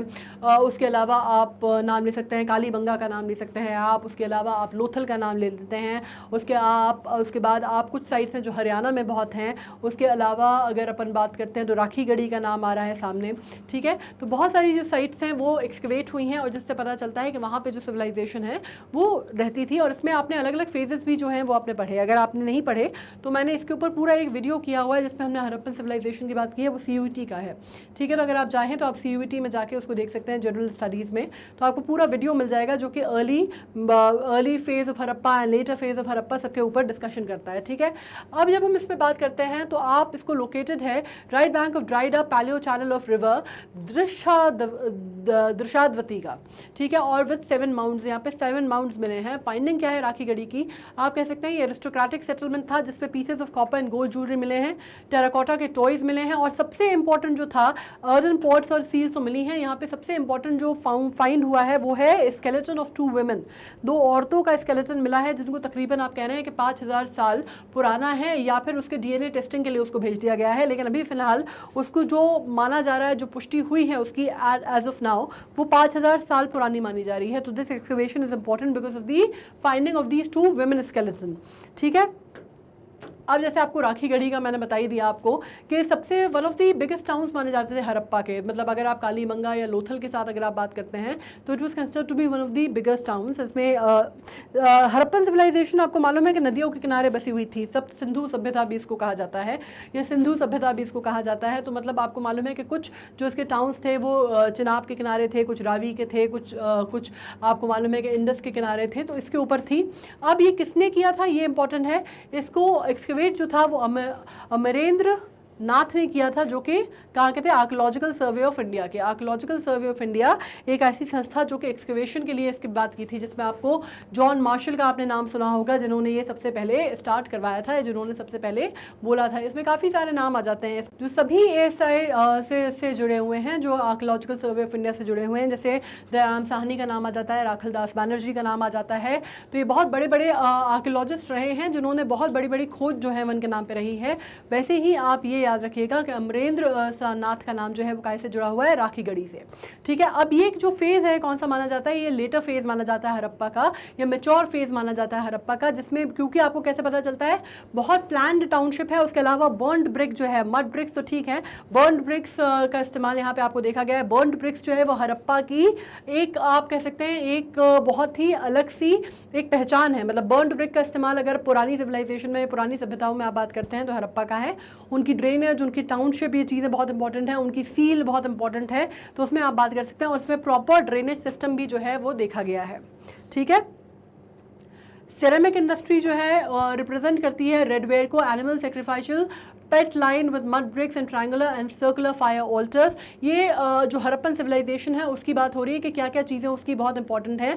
आपने द ग्रेट बाथ की नाम सुना होगा, आपने ईस्टर्न और वेस्टर्न माउंट का सुना होगा, आपने उनकी ड्रेनेज का सुना होगा, आपने उनकी जो सेक्रीफिशियल पेट लाइन है उसकी बात सुनी होगी कि ट्रायंगुलर, आपको मालूम है कि आप सर्कुलर फायर ऑल्टर्स की बात सुनी होगी आपने। उसमें सिलेंड्रिकल सील जो है जिसमें हड़प्पन सिविलाइजेशन या हड़प्पन कैरेक्टर्स होते हैं, sign of the symbol of alligator on the other, जिसमें आपने कुछ पेड़ों की आपने वो देखी होगी कि अगर पीपल का पेड़ भी एक सील पे बना हुआ मिला था, जो कि बहुत इंपॉर्टेंट एक्सकवेशन में मिलता है। उसकी जो सील्स हैं, सील्स की उनकी एक पर्टिकुलर रेशियो था, जिस सील्स में उनका सील्स होती थी 2x2 होता था शायद। और उसके अलावा अगर आप देखते हैं तो उसी तरह से उनकी ब्रिक्स का एक पर्टिकुलर रेशियो होता था जिसमें बनती थी, या उनके जो बाट होते थे वो एक पर्टिकुलर वे एंड मेजरमेंट पे होते थे। और कुछ आप बरियल की बात करते हैं तो वेरी लेट स्टेज में भी द मिडीवल टाइम्स, आप कह सकते हैं कि मिडीवल टाइम्स को भी करते हैं, लेकिन ये अभी रेडियो कार्बन डेटिंग से आपको पता चलेगा। एग्जैक्टली इसकी पुष्टि नहीं हो पाई है कि कब मिले हैं और कब के हैं। इसमें एक और बात हो रही है कि ज़रूरी नहीं है, क्योंकि अगर मिडीवल टाइम्स है तो हमको मालूम है कि जब हड़प्पा की हम बात करते हैं तो हम बिल्कुल एंशिएंट सिविलाइजेशन की बात करते हैं। तो उसमें एक और चीज़ निकल के सामने आ रही है कि हो सकता है कि ये जो है ये कहीं ना कहीं उस साइट पे ज़रूर मिले हैं, लेकिन ये हड़प्पा सिविलाइजेशन से जुड़े हुए ना भी हों, ठीक है। तो एज आई सेड कि वो रेडियो डेटिंग में हो रहा है, वो जो महिलाओं के स्केलेटन मिले हैं उनकी बात नहीं, और जो चीज़ें मिली हैं उनकी बात मैं कर रही हूँ। उनको तो कर लिया गया है कि तकरीबन अभी 5000 साल पुराना बोला जा रहा है, बाकी सारी चीज़ों की एक बार रेडियो डेटिंग से एज जो है वो पता की जाएगी।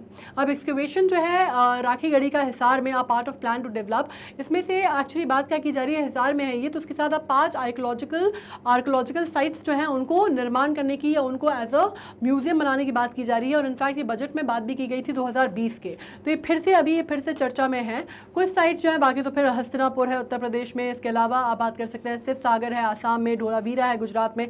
ढोलावीरा बहुत इंपॉर्टेंट साइट मानी जाती है, वैसे ही लोथल और कालीबंगा जैसी, ठीक है, इस तरह की साइट्स हैं। और कुछ आपको मालूम है कि मेगालिथ्स की बात हुई थी जब, तो तमिलनाडु में भी कुछ साइट्स हैं जैसे कि आदि चन्नलूर। डिपार्टमेंट ऑफ टेलीकम्युनिकेशन लॉन्चेस गति शक्ति संचार portal for centralised right of way approval, ROW की बात हो रही है ये, ठीक है। अब इसमें बात हो रही है पीएम गति शक्ति की। गति शक्ति आपको मालूम है कि अगेन जैसे मैंने कहा कि बजट सत्र में आपको बार बार इसलिए बोलती हूँ क्योंकि बहुत इंपॉर्टेंट था। मैंने आपको, अगर आप देखेंगे इसमें तो करंट अफेयर्स में ही आप नीचे जाके देखेंगे जब IGKO में, तो आपको मिलेगा करंट अफेयर्स में बजट सत्र भी आपको मिलेगा, ठीक है। तो एक बार उसको जरूर जाके स्टडी कीजिएगा क्योंकि बजट सत्र में आपको बहुत सारी चीजें निकल के उभर के सामने आएंगी। अब पीएम गति शक्ति नेशनल मास्टर प्लान की अगर हम बात करते हैं तो फैसिलिटेट करने की बात हुई है smooth deployment of digital communication infrastructure across country. अब इसमें 5G की बात हो रही है, ठीक है, 5G नेटवर्क की बात हो रही है। तो इस पर अगर जब बात करते हैं हम तो collaborative institutional mechanism between all stakeholders including central and state authorities, local bodies and service providers, ये सारे के सारे लोग इसमें इन्वॉल्व हैं। Developed by MP state electronic development corporations, MP state. अब गति शक्ति संचार पोर्टल है क्या जिसके ऊपर इतनी चर्चा हो रही है? बेसिकली इसमें बात हो रही है 5G की और ensuring transparency, accountability, responsiveness and effective monitoring for timely roll out of 5G network. 5G network, अभी मैं कल स्टोरी पढ़ रही थी उसमें तो एक बार नाम आया था कि गौतम अडानी जो है वो 5G में रोल आउट में बहुत इंटरेस्टेड हैं, लेकिन वो कम्युनिकेशन सेक्टर में नहीं जाने वाले हैं। तो इसमें एक तरह की बात हुई थी कि अंबानी और अडानी के बीच में जो कॉन्फ्लिक्ट की बात हो रही है या आजकल जो बात हो रही है कि they are the topmost billionaire of the country. तो अडानी जी जो हैं वो तो अभी कुछ सालों में बहुत ज़्यादा उभर गए हैं मोदी जी के समय पे, लेकिन उसके ऊपर चर्चा ये हो रही थी कि वो अभी 5G में बात आ रही थी कि जैसे रिलायंस या जियो के कंपटीशन में कोई सा वो नेटवर्क जो है वो स्टार्ट करने वाले हैं। तो उस पर उन्होंने साफ करा है कि वो बेसिकली टेलीकम्युनिकेशन इंडस्ट्री में नहीं आ रहे हैं, वो सिर्फ 5G रोल आउट में इंटरेस्टेड हैं, ठीक है। Will streamline right of way application and permission through a single interface to submit application and check status. Telecommunication या telecom industry depend upon getting timely approved for raw permission to accelerate infrastructure rollout। अब जब इसमें बात की जाती है, जब मैं बात कर रही हूँ कि इसमें क्या हुआ क्या है, however industry faces challenge as such as row approval, timeline, denial of fixes. इसमें बहुत सारी जो प्रॉब्लम्स हैं उसकी बात हो रही है कि रो में क्या क्या चीज़ें आ रही हैं कि उसमें बेसिकली रो नॉन यूनिफॉर्मिटी की बहुत ज़्यादा प्रॉब्लम है, डिनाइल ऑफ फिक्सेस है, टाइमलाइन उतनी ज़्यादा जो है वो कर नहीं पा रहे, कोऑर्डिनेशन नहीं है सेंट्रल स्टेज या सेंट्रल या फेडरल और यूनिटरी गवर्नमेंट में, ये एक बहुत बड़ी प्रॉब्लम है। लेकिन अगर हम बात करते हैं अचीविंग ब्रॉडबैंड फॉर ऑल, जो उसका मोटिव है ब्रॉडबैंड के सबके लिए होना चाहिए, इसमें अगर आप बात करते हैं नेशनल डिजिटल कम्युनिकेशन के अंतर्गत ये बात हुई थी पॉलिसी 2018 में, through better broadband connectivity in remote areas by facilitating faster laying optical fibre cables. अगर आपने सुना हो तो ऑप्टिकल फाइबर केबल्स हैं जो आजकल सब जगह डलने लगे हैं, ठीक है। आपको मालूम है कि एयरटेल का डलता है, BSNL का आ गया है, जियो का आ गया है। तो आपको मालूम है अब बहुत छोटे शहरों में अभी तक नहीं पहुंचा है, लेकिन बड़े शहरों में तो एक्सक्यूज मी, बड़े शहरों में तो आ गया है, जिससे टावर डेंसिटी वगैरह की बात हुई है। अब इसमें बात क्या हो रही है, जब हम 5G की बात कर रहे हैं तो 5G का ये मान के चला जा रहा है कि अभी तक जब 4G की बात कर रहे थे तो 1 Gbps उसको माना जाता था कि वहाँ तक की स्पीड आती है, और 5G में जो वो एक्सपेक्ट कर रहे हैं 2018 में इसको इन्वेस्ट किया गया था और कहा जा रहा है कि 20 Gbps की स्पीड जो है वो इसको मान के चल रहे हैं। इसमें से अगर आपको मालूम है कि 1, 2, 3, 4, कई बार ये क्वेश्चन आ जाता है, मैं मोटे मोटे तौर पे आपको बता देती हूँ कि 1G जो था, ठीक है, 1G जो था 1980s में तकरीबन माना गया था, ठीक है, 80s में माना गया था, और इसको रेडियो सिग्नल्स पे काम करता था और वॉइस कॉल्स को सपोर्ट करता था, ठीक है।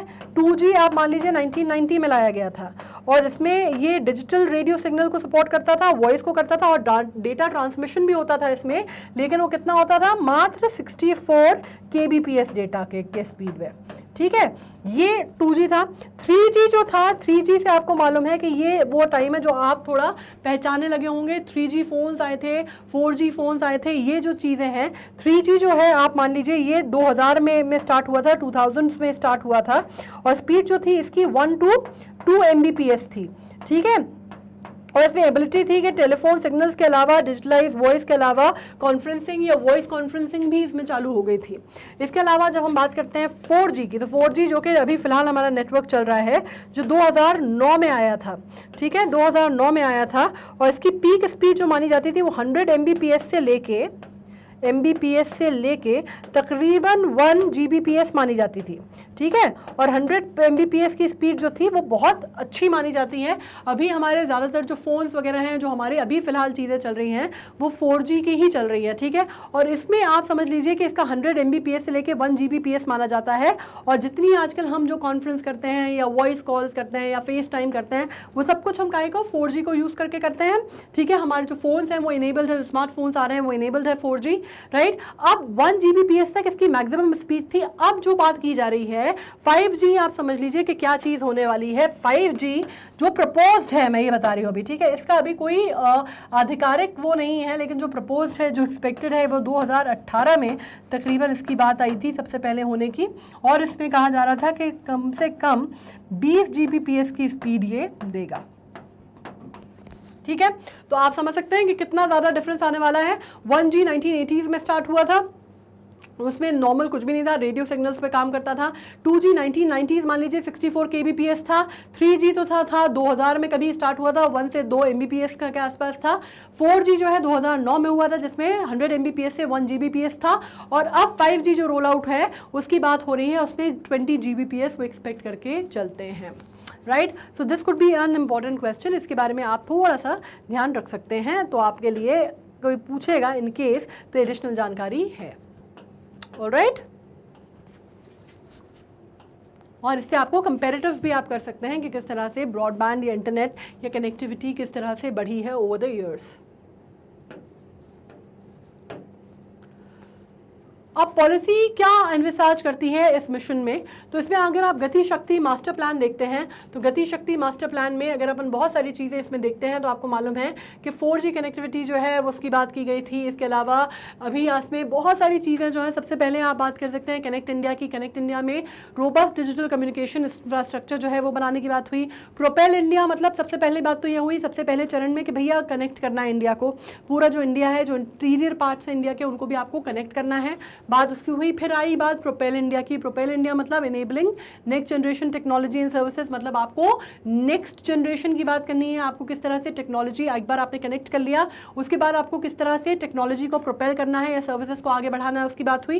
फिर बात आती है सिक्योर इंडिया की, जिसमें बात हो रही है ensuring sovereignty, safety and security of digital communication. इसमें बात आ गई कि जो साइबर हैकिंग, साइबर क्राइम्स और बाकी सारी चीज़ें हैं, सिक्योरिटी के जो फीचर्स हैं उनको किस तरह से आप सुनिश्चित करेंगे, उसकी बात हुई। तो ये तीन जो बेसिक है ये उसके बेसिक पॉइंट्स या बेसिक आइडियाज़ मान सकते हैं, ठीक है, जो बेसिक ऑब्जेक्टिव मान सकते हैं।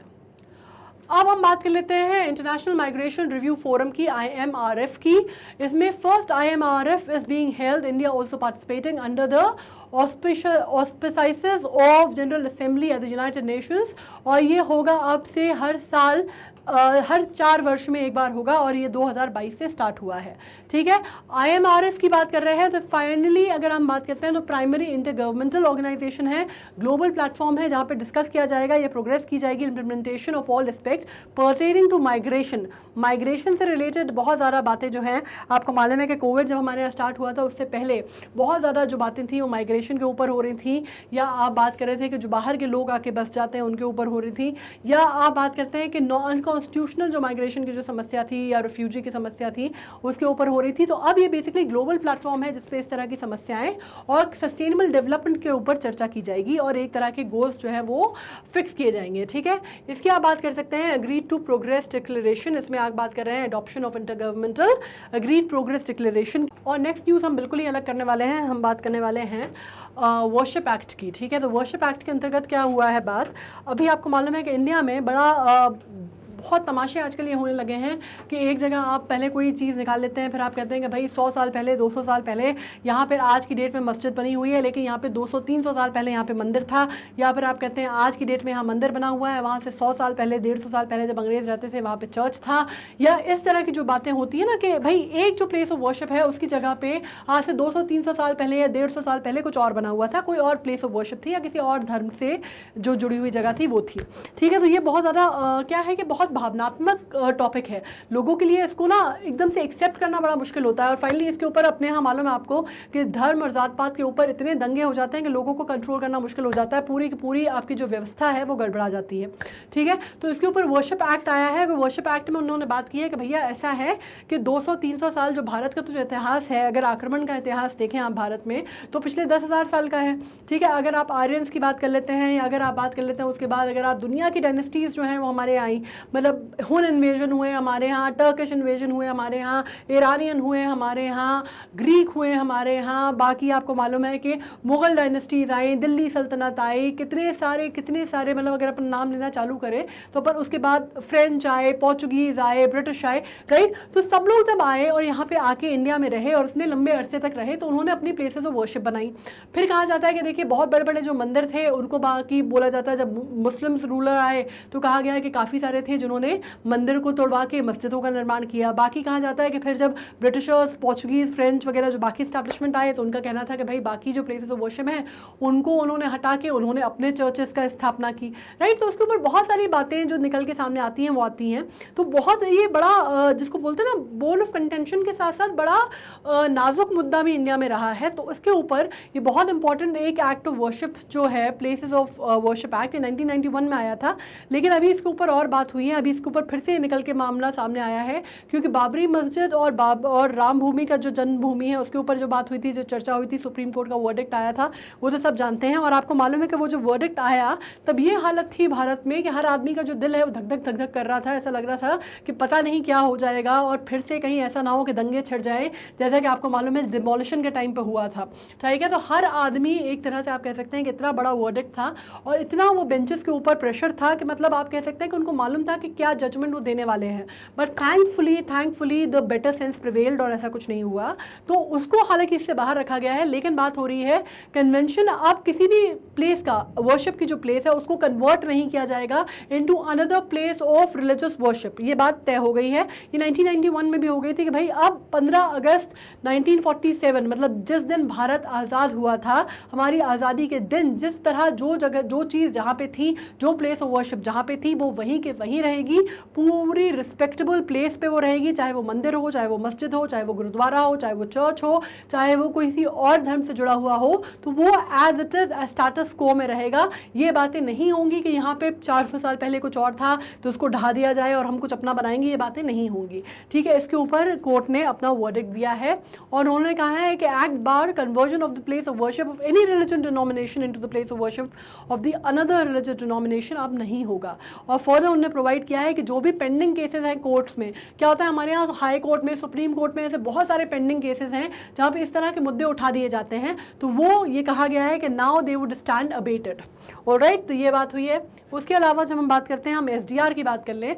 SDR अब एक और अलग चीज़ है, इंटरनेशनल मॉनेटरी फंड की बात हो रही है और इसमें increase the weightage of USD and Chinese yuan in the review of the currencies that make up the evaluation of SDR। अब मैं आपको बता दूं कि ना ये IMF की कोई करेंसी है, ना ये कोई स्टैंडर्ड वैल्यूएशन है। आप इसको कह सकते हैं कि SDR जो है गिवन करेंसीज का आप उसको एक्सचेंज कर सकते हैं, ठीक है। जिसमें हम बात कर लेते हैं इंटरनेशनल रिजर्व एसेट माना जाता है SDR को, जो कि IMF ने बनाया था 1969 में और सप्लीमेंट किया था मेंबर कंट्री को ऑफिशियल रिजर्व के तौर पे। अब इसमें मैं आपको कुछ चीज़ें बता दूं कि की पॉइंट्स क्या है इसके। अगर आप बात करते हैं तो उसमें सबसे इंपॉर्टेंट ये है कि चाइना का युआन जो है उसका, अगर आप बात करते हैं चाइनीज़, ये हमारे लिए थोड़ी सी बात है, हालांकि हमारा नाम इसमें नहीं आता, ये बाकी इस्टेब्लिशमेंट की बात हो रही है, बाकी जो स्टैंडर्ड तय करते हैं करेंसी का रेट उस पर बात हो रही है। लेकिन चाइना का जो युआन है उसका वेटेज जो है वो बेसिकली बढ़ गया है और अब कितना हो गया है, ये हो गया है 12.28 फ्रॉम द फॉर्मर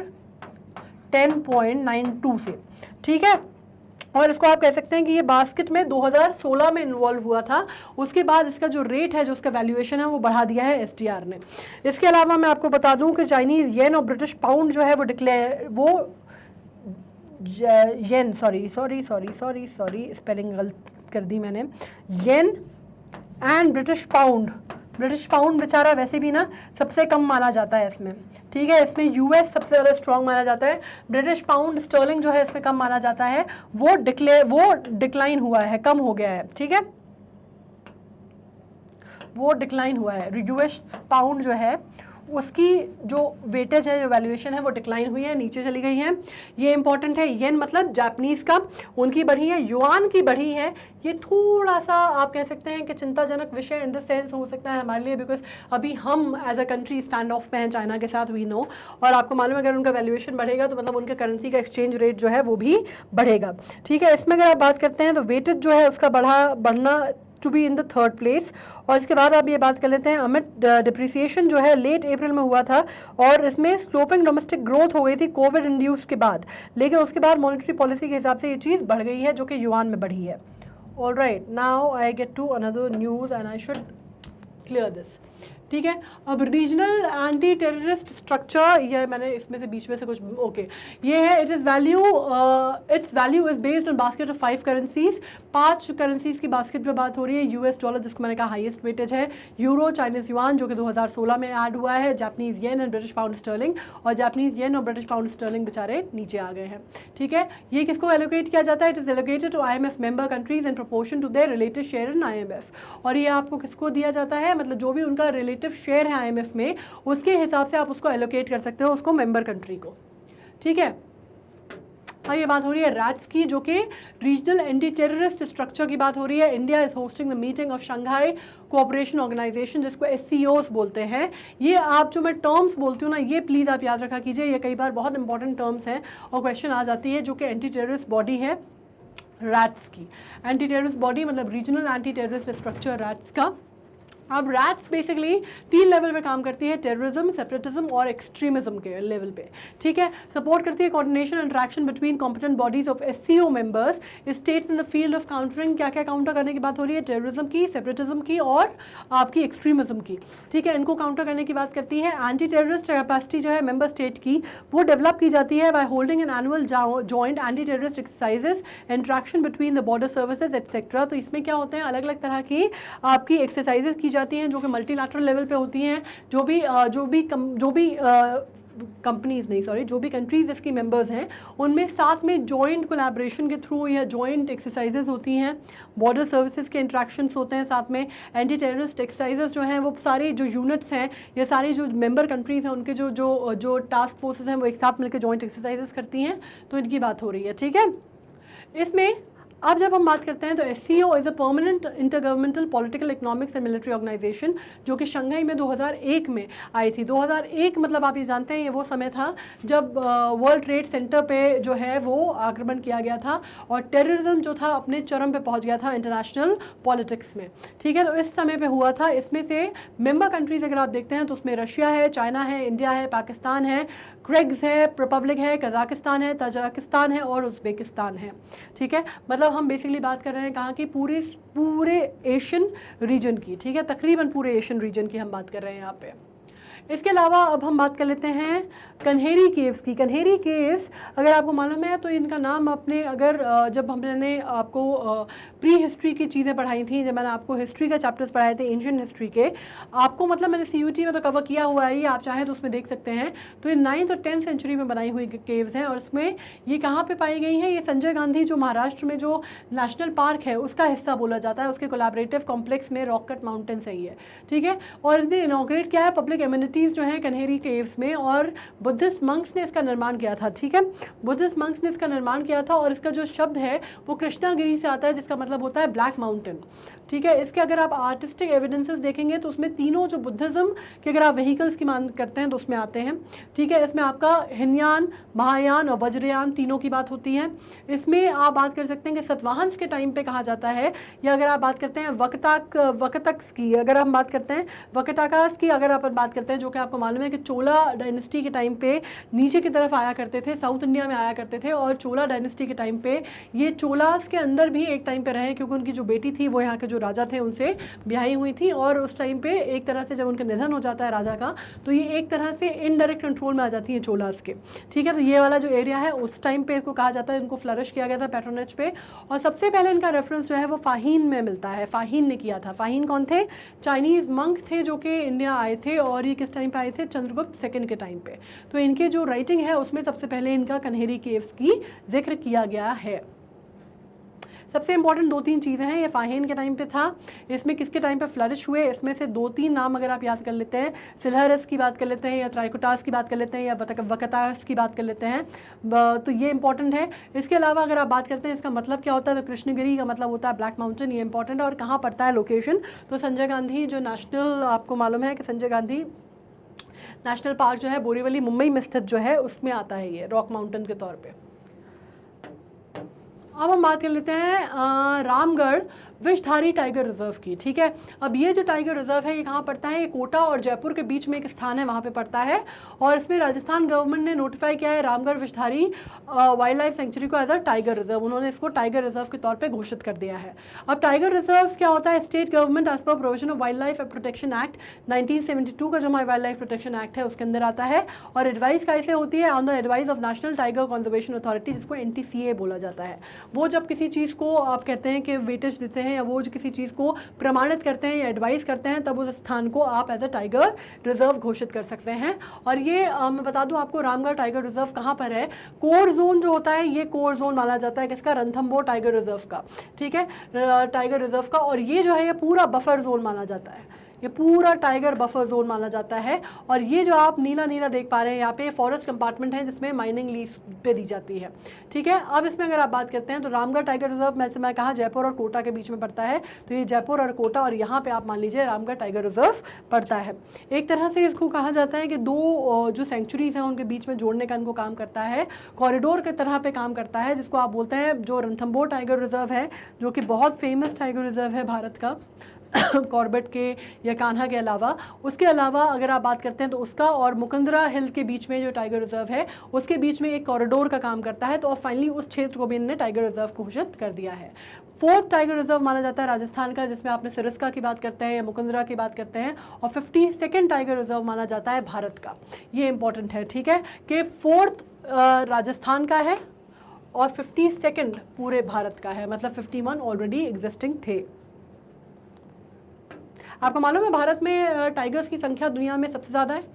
ये बहुत इंपॉर्टेंट है, ये समझना भी बहुत इंपॉर्टेंट है कि भारत में एक टाइम पे जब आपको मालूम है सेफ टाइगर के ऊपर, क्योंकि हमारे राष्ट्र आपको मालूम है नेशनल एनिमल है, तो बीच में जब उसकी संख्या बहुत घट रही थी तो उसके ऊपर प्रोटेक्शन एक्ट आया था और सेफ टाइगर करके इनिशिएटिव वगैरह चला था, जिसके चलते आज की डेट में पूरी दुनिया में सबसे ज़्यादा जो टाइगर्स हैं वो भारत में पाए जाते हैं।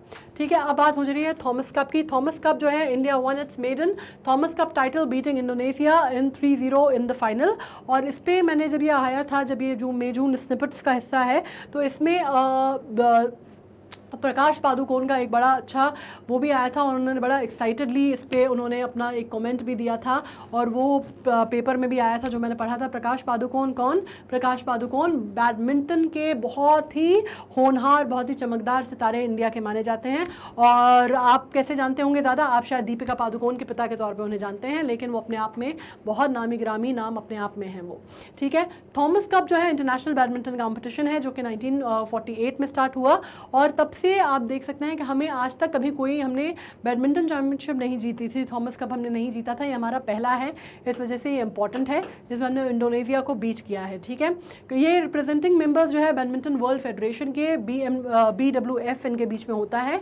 ये लेजेंडरी जो बैडमिंटन प्लेयर थे उन्होंने इसको स्टार्ट किया था, सर जॉर्ज एलन थॉमस द्वारा स्टार्ट किया गया था। ये भी क्वेश्चन इंपॉर्टेंट है कि ये किसके द्वारा स्टार्ट किया गया था थॉमस कप। ठीक है, इसके अलावा 3 टीम्स जो कि सबसे ज़्यादा टाइटल्स जिनके पास है उसमें से चाइना है, मलेशिया है, इंडोनेशिया है। सबसे ज़्यादा इंडोनेशिया के पास है और इंडोनेशिया को इस वजह से हमारा बीट करना बहुत इंपॉर्टेंट या बहुत बड़ा माना गया था और काफ़ी सारे लोगों ने इसको बड़ा इसके ऊपर बहुत सारे ट्वीट भी किए, बहुत सराहना भी की, क्योंकि जो वर्ल्ड लीडर्स हैं उनको बीट किया था हमने इसमें थॉमस कप में। अब National Startup Advisory Council, minister of commerce and industry chair the 4th meeting of the NSAC. NSAC मतलब किसने किया? ये पीयूष गोयल साहब ने किया इसको। पीयूष गोयल साहब कौन? हमारे मिनिस्टर हैं कॉमर्स एंड इंडस्ट्री के, जिनकी फ़ोटो आप यहाँ पे देख पा रहे हैं। ये कब कॉन्स्टिट्यूट हुआ था? 2020 में हुआ था by department of promotion of industry and internal trade. और एडवाइस करने के लिए होता है government in the major needed to build a strong ecosystem of nurturing innovation and startup in the country. ठीक है, स्टार्टअप इंडिया जब आपको मालूम है कि जब स्टार्ट हुआ तो बहुत ही एक आप कह सकते हैं एम्बिशियस प्रोजेक्ट है इंडिया का। प्रोजेक्ट इन द सेंस आप ये कह सकते हैं कि स्टार्टअप इंडिया, डिजिटल इंडिया, ये जो चीज़ें थी या मेक इन इंडिया की जो बात करते हैं तो उसको बहुत बात करते हैं गो लोकल फॉर वोकल, ये सब चीज़ें थी, ये बहुत ही फ्लैगशिप प्रोग्राम्स माने जाते थे इंडिया के। ठीक है, और स्टार्टअप इंडिया के लिए बहुत सारी चीज़ें आई, बहुत सारा जो उसको प्रमोट करने की बात हुई बजट में उसके लिए अलग से एक कॉलम बनाया गया, बजट में उसके लिए अलोकेशन हुआ, सब कुछ हुआ। लेकिन आज की डेट में प्रॉब्लम यह है कि कहा जा रहा है कि स्टार्टअप इंडिया ने या स्टार्टअप्स ने बहुत ज़्यादा एकदम से उछाल पकड़ा था। ठीक है, बहुत उछाल पकड़ा, बहुत सारे स्टार्टअप्स जो हैं सामने आए, बहुत सारे स्टार्टअप्स निर्मित हुए, बहुत सारी हायरिंग्स हुई, लोगों में इनोवेशन, टेक्नोलॉजी, बहुत सारी बात हुई। इंडिया एक तरह से हब बन गया था स्टार्टअप्स का। लेकिन अभी जो सर्वे सामने आया है वो सामने आया है कि अब समहाउ स्टार्टअप्स में कहा जा रहा है कि गिरावट देखी गई है। किस सेंस में? Not in the sense of the money that they are making, लेकिन गिरावट देखी गई है इस सेंस में कि जो लोग हायरिंग पे थे, जिन लोगों को रखा गया था स्टार्टअप्स में, उनको बहुत बड़े स्तर पे या बहुत बड़े लेवल पे उनको ले ऑफ किया जा रहा है। मतलब जो एम्प्लॉयज़ हैं वो एम्प्लॉयर्स क्या कर रहे हैं, उनको बहुत बड़ी मात्रा में उनको ले ऑफ कर रहे हैं, नौकरी से निकाल दे रहे हैं। और प्रॉपर जिसको आप कहते हैं चैनल के थ्रू भी नहीं निकाला जा रहा है, प्रॉपर एक जिसको आप कहते हैं कि पूरा फॉलो किया जाए, नॉर्म्स फॉलो किए जाए, उस तरह भी नहीं निकाला जा रहा है। तो इस पर बहुत ज़्यादा अभी चिंतन का विषय है ये। इसके ऊपर बहुत ज़्यादा बिजनेस सर्वेस और बहुत सारी चीज़ें जो हैं वो भी आ रही हैं। बिजनेस एक्सपर्ट्स ने भी इस पर बहुत बात की है कि स्पेशली इंडिया का स्टार्टअप मार्केट के साथ हो क्या रहा है। तो ये भी कहा जा रहा है कि अगर आप एंड देखते हैं, अगर आप ये फाइनेंशियल ईयर का एंड देखते हैं 2023 में, जो कि 31 मार्च को होगा, तो कहते हैं ये संख्या जो है ले ऑफ्स की, जो बल्क ले ऑफ्स की है, ये बहुत ज़्यादा और ज़्यादा भीषण हो सकती है और ज़्यादा ख़राब हो सकती हैं और स्थितियाँ और ज़्यादा गड़बड़ा सकती हैं। ठीक है, तो अब ये जब हम बात करते हैं नेशनल स्टार्टअप एडवाइजरी काउंसिल, ये इस वजह से बहुत इंपॉर्टेंट हो गया है। 2020 में कोविड के बाद चीज़ें बहुत और ज़्यादा जो थी वो चीज़ें गड़बड़ाई थी, लेकिन अभी एक साल में जो थर्ड फोर्थ चरण है कोविड का, उसमें चीज़ें ज़्यादा डाउनहिल पे चली गई हैं। ठीक है, advice government on measures of needed to build strong ecosystem for nurturing. अब इसमें बात इसलिए की गई थी, इसको जब बनाया गया था तब ये बनाया गया था कि भैया बहुत नया नया सेक्टर है, बहुत नया नया एंटरप्राइज है, तो उसमें गवर्नमेंट की पॉलिसीज़ जो हैं वो प्रो स्टार्टअप्स होनी चाहिए, ताकि जो लोग इसमें आ रहे हैं उनको लगे कि उनका जो पैसा है या उनके जो निवेश है एक तरह से गवर्नमेंट बैकिंग हो उनको, ताकि लोग जो है उसमें आए और इन्वेस्ट करें। अब मेंबर जब हम बात करते हैं, नॉन ऑफिशियल मेंबर्स जो है इसके 2 साल टर्म के लिए, to be nominated by central government from various categories like founder of successful startups. अब इसमें मेंबर्स कौन है? इसमें मेंबर्स वो हैं जो कि बहुत सक्सेसफुल स्टार्टअप्स जिन्होंने स्टार्ट किए हैं उसके मेंबर्स हों, मतलब उसके फाउंडर्स हैं, वो इसके मेंबर्स बनाए गए हैं, या एक्स ऑफिशियो मेंबर्स बनाए गए हैं। एक्स ऑफिशियो क्या होता है आपको मालूम है?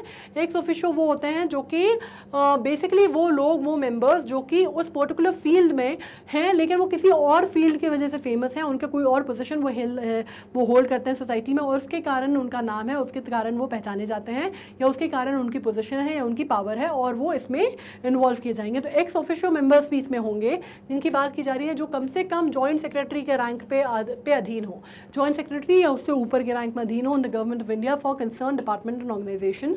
और ये उन डिपार्टमेंट्स के जॉइंट सेक्रेटरी या उनसे हायर पोजीशन होनी चाहिए। मीन्स आप समझ गए कि ब्यूरोक्रेटिक होने चाहिए, ब्यूरोक्रेटिक पोजीशन है ये, जो कि पर्टिकुलर अलग अलग डिपार्टमेंट से जुड़े हुए लोग होंगे। अब हम बात कर लेते हैं इंटरनेशनल साइंस काउंसिल की। In its report unprecedented and unfinished कोविड-19 and implication of the national global policy, ISC called on the US to establish the new science advice mechanism. मतलब बेसिकली अभी बात ये हो रही है कि ISC ने कॉल किया है UN को to establish new science advice mechanism कोविड-19 के बाद से। As per the report it will curtail the impact of the pandemic and ensure better coordination on accounts of increased inequality and vulnerability due to COVID-19, which will continue at least till 2027. अब इसमें क्या हुआ है, basically जब हम बात करते हैं ग्लोबल वॉइस ऑफ साइंस बोला जाता है इसको, तो ग्लोबल वॉइस ऑफ साइंस की जब हम बात कर रहे हैं तो बात ये हुई है कि भाई ये देखा गया है कि कोविड के बाद या कोविड सिनेरियो से उभरने के बाद, या अभी तो अभी हम बुरे भी नहीं हैं, अभी तो कहा जाता है कि कोविड वापस भी आ सकता है, राइट। तो अभी ये जो हमारा पोस्ट सेकेंड फेज या थर्ड फेज या फोर्थ फेज ऑफ कोविड चल रहा है, जो अभी ऑलरेडी रनिंग है, ये कहा जा रहा है कि इकोनॉमीज या साइंस या टेक्नोलॉजी की अगर हम बात करते हैं तो जो वल्नरेबिलिटीज आई हैं, या जो आप कह सकते हैं अकाउंट ऑफ इनइक्वालिटी जो पूरी समाज में देखी गई है, या वल्नरेबिलिटी जो देखी गई है, उसको आप कम से कम एड आउट करने की कोशिश कीजिए, या उसमें आप पैंडेमिक के जो भी आफ्टर इफेक्ट या आफ्टर मैथ ऑफ पैंडेमिक है उसको इंश्योर कीजिए कि कम से कम बेटर कोऑर्डिनेटेड रहें सोसाइटी भी और बाकी जो टेक्नोलॉजी भी है वो भी, ताकि हम उससे जल्दी उभर सकें। और उभरने का मतलब भी है कि कम से कम हम ये मान के बात चल रहे हैं कि ये जो वल्नरेबिलिटीज़ हैं ये अभी रहेंगी, हम कितनी भी कोशिश कर लें कम से कम 2027-2028 से पहले हम इनसे उभर नहीं सकते। तो कम से कम जो इनइक्वालिटी है या जो पार्ट है उसको हम ब्रिज करने की कोशिश करें, इसके बारे में उन्होंने कहा है। और उन्होंने कहा है कि नई साइंस और एक एडवाइस मैकेनिज्म की इसमें ज़रूरत है। ठीक है, इसका जो हेडक्वार्टर है वो पेरिस में है। नॉन गवर्नमेंटल ऑर्गेनाइजेशन है जो कि 2018 में क्रिएट की गई थी, और इसको 2 ऑर्गेनाइजेशन को इसमें मर्ज किया गया था। पहली मर्जिंग थी इसकी इंटरनेशनल काउंसिल ऑफ साइंस की, और दूसरी थी इंटरनेशनल सोशल साइंस काउंसिल की, इन दोनों को मर्ज करके एक जो है वो संगठन बनाया गया था और नॉन गवर्नमेंटल संगठन है ये, जो कि 2018 में है। Again this could be an important question. ठीक है, लार्जेस्ट ग्लोबल साइंस ऑर्गेनाइजेशन कहा जाता है, जिसमें तकरीबन 200 इंटरनेशनल साइंटिफिक यूनियंस हैं, एसोसिएशंस हैं, नेशनल और रीजनल और साइंटिफिक ऑर्गेनाइजेशंस हैं, एटसेट्रा। इसमें नाम आप इसका याद रखिएगा, इंटरनेशनल साइंस काउंसिल, जिसको ISC बोला जाता है। ऑलराइट, ये यहाँ पे लिखा हुआ है, it could be very important, so you got to remember the name for this. ISC का जैसे मैंने कहा कि आपको मालूम है इनइक्वालिटी की बात हो रही है, जब ISC ने भी इस चीज़ को पॉइंट किया है। और इनइक्वालिटी की अगर हम बात करते हैं ड्यूरिंग पैंडमिक, तो ऑक्सफॉर्म ने इसको एक, अगर आप रिपोर्ट देखते हैं तो उन्होंने कहा है कि प्रॉफिटिंग फ्रॉम पेन, ये बात बोली गई है कि पता चलता है कि भाई दुनिया में बहुत ज़्यादा इनइक्वालिटी, वल्नरेबिलिटी बढ़ी है, लोगों की नौकरियाँ चली गई हैं, लोगों के पास खाने पीने के पैसे नहीं थे, उनकी पूरी की पूरी अर्थव्यवस्था जो है एक तरह से पूरे देशों की, लोगों की, घरों की, सबकी चरमरा गई है। लेकिन उसके बावजूद कुछ ऐसे सेक्टर्स हैं या कुछ ऐसे लोग हैं जिन्होंने बहुत फ़ायदा या बहुत मुनाफा कमाया है, जिसको आपने प्रॉफिटिंग फ्रॉम पेन कहा है। और कहा है कि बहुत सारे जो नए नए बिलियनियर्स हैं उनकी संख्या बढ़ी है। और आप कह सकते हैं कि ड्यूरिंग पेंडेमिक ऐसा भी हुआ है कि कई लोगों ने इतना फ़ायदा उठाया है कि वो, आप कह सकते हैं कि उनकी रिपोर्ट के हिसाब से हर बिलियनियर, हर जिसको आप कहते हैं एक नया बिलियनियर जो है हर 30 सेकेंड में या 30 घंटे में बन रहा था पूरी दुनिया में। ठीक है, और बिलियनियर जब मैं आपसे कह रही हूँ तो we are talking in billion dollars, right, we are talking about dollars. तो आप सोच सकते हैं कि लोग कितना पैसा उन्होंने बनाया है कि हर 30 घंटे में एक बिलियनियर तकरीबन कम से कम उभर रहा था पेंडेमिक के दौर पे। ठीक है, अब इसमें से ये कहा जाता है कि तकरीबन 573 जो बिलियनर्स हैं वो पेंडेमिक के दौरान बिलियनर्स बने हैं। लेकिन कहा जाता है कि ये नंबर जो है गिर जाएगा और जो है expected that 263 million people will be crashed into poverty. और कहा जा रहा है कि इतने लोग जो हैं वो बिलियनर बने हैं। ऑलरेडी इनके नंबर जो है थोड़ी संख्या नीचे तो जाएगी, लेकिन अगर आप काउंटर करते हैं इसको तो आप ये देख सकते हैं कि नंबर जो है, जो लोग बिलियनर बने हैं वो तो इतने हैं, लेकिन जो लोग बिल्कुल जिसको बोलते हैं गरीबी में दब जाएंगे, धंस जाएंगे, जिनकी पूरी तरह से कमर टूट गई है, उनकी संख्या अगर आप देखेंगे तो 263 मिलियन पीपल हैं who will crash into poverty. और आप देखें ये गैप कितना बड़ा है और कितनी बड़ी इनइक्वालिटी है यहाँ पे। आप एक बार, you can not even expect कि आप उसको कहीं से कहीं बैलेंस्ड भी नहीं है, कहीं से रेशियो भी नहीं है। ठीक है, तो ये बात हो रही है। अब जेंडर पे गैप जो है वो भी वाइडेंड हुआ है। पहले जो था आप मान सकते हैं वो क्लोज टू 136 ईयर्स, पहले 100 माना जाता था। ये जो जेंडर पे गैप है, आदमी और औरतों को जो तनख्वाह दी जाती है, पैसे दी जाते हैं, जो कमाई होती है, वो पहले भी बहुत ज़्यादा था। पहले तकरीबन माना जाता था कि 100 साल का फ़र्क है, कम से कम 100 साल का जो दायरा है वो लगेगा इस गैप को भरने में। अब वो चीज़ बढ़ के 136 साल हो गई है। ठीक है, अब इसमें आप बात कर सकते हैं कि इसका सजेशन क्या है, कि इसको कैसे आप ब्रिज कर सकते हैं। तो उन्होंने अपनी रिपोर्ट में इसका सजेशन भी दिया है। उन्होंने कहा है कि आप टैक्सेस को बिलियनियर्स पे बढ़ाइए, जो जितना कमाता है, जिसके पास जितना पैसा है, टैक्सेशन स्लैब्स उस तरह के रखिए। एंड क्राइसिस प्रॉफिटरिंग आपको किसी तरह से कम करनी पड़ेगी। इसमें आपको देखना पड़ेगा कि लोग ऐसा तो नहीं है कि पेंडेमिक का नाजायज़ फ़ायदा उठा रहे हैं या नाजायज़ पैसा कमाने की कोशिश कर रहे हैं या प्रॉफिट कमाने की कोशिश कर रहे हैं। जैसा आपको मालूम है ब्लैक मार्केटिंग बहुत हुई थी पेंडेमिक के टाइम पे, है ना। मतलब छोटी छोटी सी चीज़ें, वो सड़ा सा जो मास्क आप मुंह पे लगाते हैं, वो पहले अगर आप खरीदने जाते थे तो मास्क मिलते भी नहीं थे, सर्जिकल मास्क अगर आप बात करते हैं तो। ठीक है, तो बिल्कुल 5 रुपये 10 रुपये का मिलने वाला मास्क 40-40 रुपये तक भी बिका है, राइट। तो ये क्या होता है, ये पेंडेमिक में प्रॉफिटरिंग कर रहे हैं लोग, पैसा बनाने की कोशिश कर रहे हैं। एक छोटी छोटी सी अगर आप बात करते हैं विटामिन सी की जो गोलियाँ हैं, जो उस टाइम पे कहा था कि खाना अच्छा है, वो सस्ती सी गोलियाँ जो आती हैं, अगर आप जेनरिक में जाएँ तो 5-10 रुपये में मिल जाती हैं, वो कई 100 रुपये में बिक रही थी, ब्लैक मार्केटिंग हो रही थी उनकी। सैनिटाइजर्स, हैंड सैनिटाइजर्स या होम सैनिटाइजर्स या डिटॉल्स या जिसको आप बोलते हैं कि आप डिसइंफेक्टेंट्स जो हैं, उनकी जो संख्या है, उनकी ब्लैक मार्केटिंग स्टार्ट हो गई थी। तो लोग जो है प्रॉफिट इस तरह से कमा रहे थे, जो पहले एमआरपी चीज़ों पे एकदम से बढ़ गई थी तो उस पर एकदम से कंट्रोल नहीं हो पाया था। ठीक है, परमानेंट वेल्थ टैक्स जो है आपको थोड़ा सा उस पर भी काम करने की ज़रूरत है और आपको स्लैब बेसिकली अलग अलग रखने की ज़रूरत है। अब हम बात कर लेते हैं वर्ल्ड हेल्थ असेंबली की, जो कि वर्ल्ड हेल्थ ऑर्गेनाइजेशन के द्वारा की जाती है, डिसीजन बॉडी है उसकी वर्ल्ड हेल्थ ऑर्गेनाइजेशन की। इसने आशा, जो कि बात कर रहे हैं आप accredited social health activist workers को, इसने ग्लोबल हेल्थ लीडर अवार्ड दिया गया है 2022 का, backdrop of on going 75th WHA और ये जिनीवा में हेल्ड होता है, हर साल होता है और डिसीजन बॉडी मांगी जाती है WHO की, मैं आपको बता चुकी हूँ। ठीक है, तो ये इंपॉर्टेंट है किसको दिया गया है। थीम जो थी इस साल की वो क्या थी थीम जो थी इस साल की वो थी health for peace, peace for health. ये भी पूछा जा सकता है कि इस साल की जो WHA हुई है उसकी थीम क्या थी, तो आपको मालूम होना चाहिए उसकी जो थीम थी वो थी health for peace and peace for health. ठीक है, मेन फंक्शन ऑफ WHA क्या है, determine the policies of the organisation, appoint director general, supervise financial policies and review and approve the proposed programme budget. ये main function था WHA का।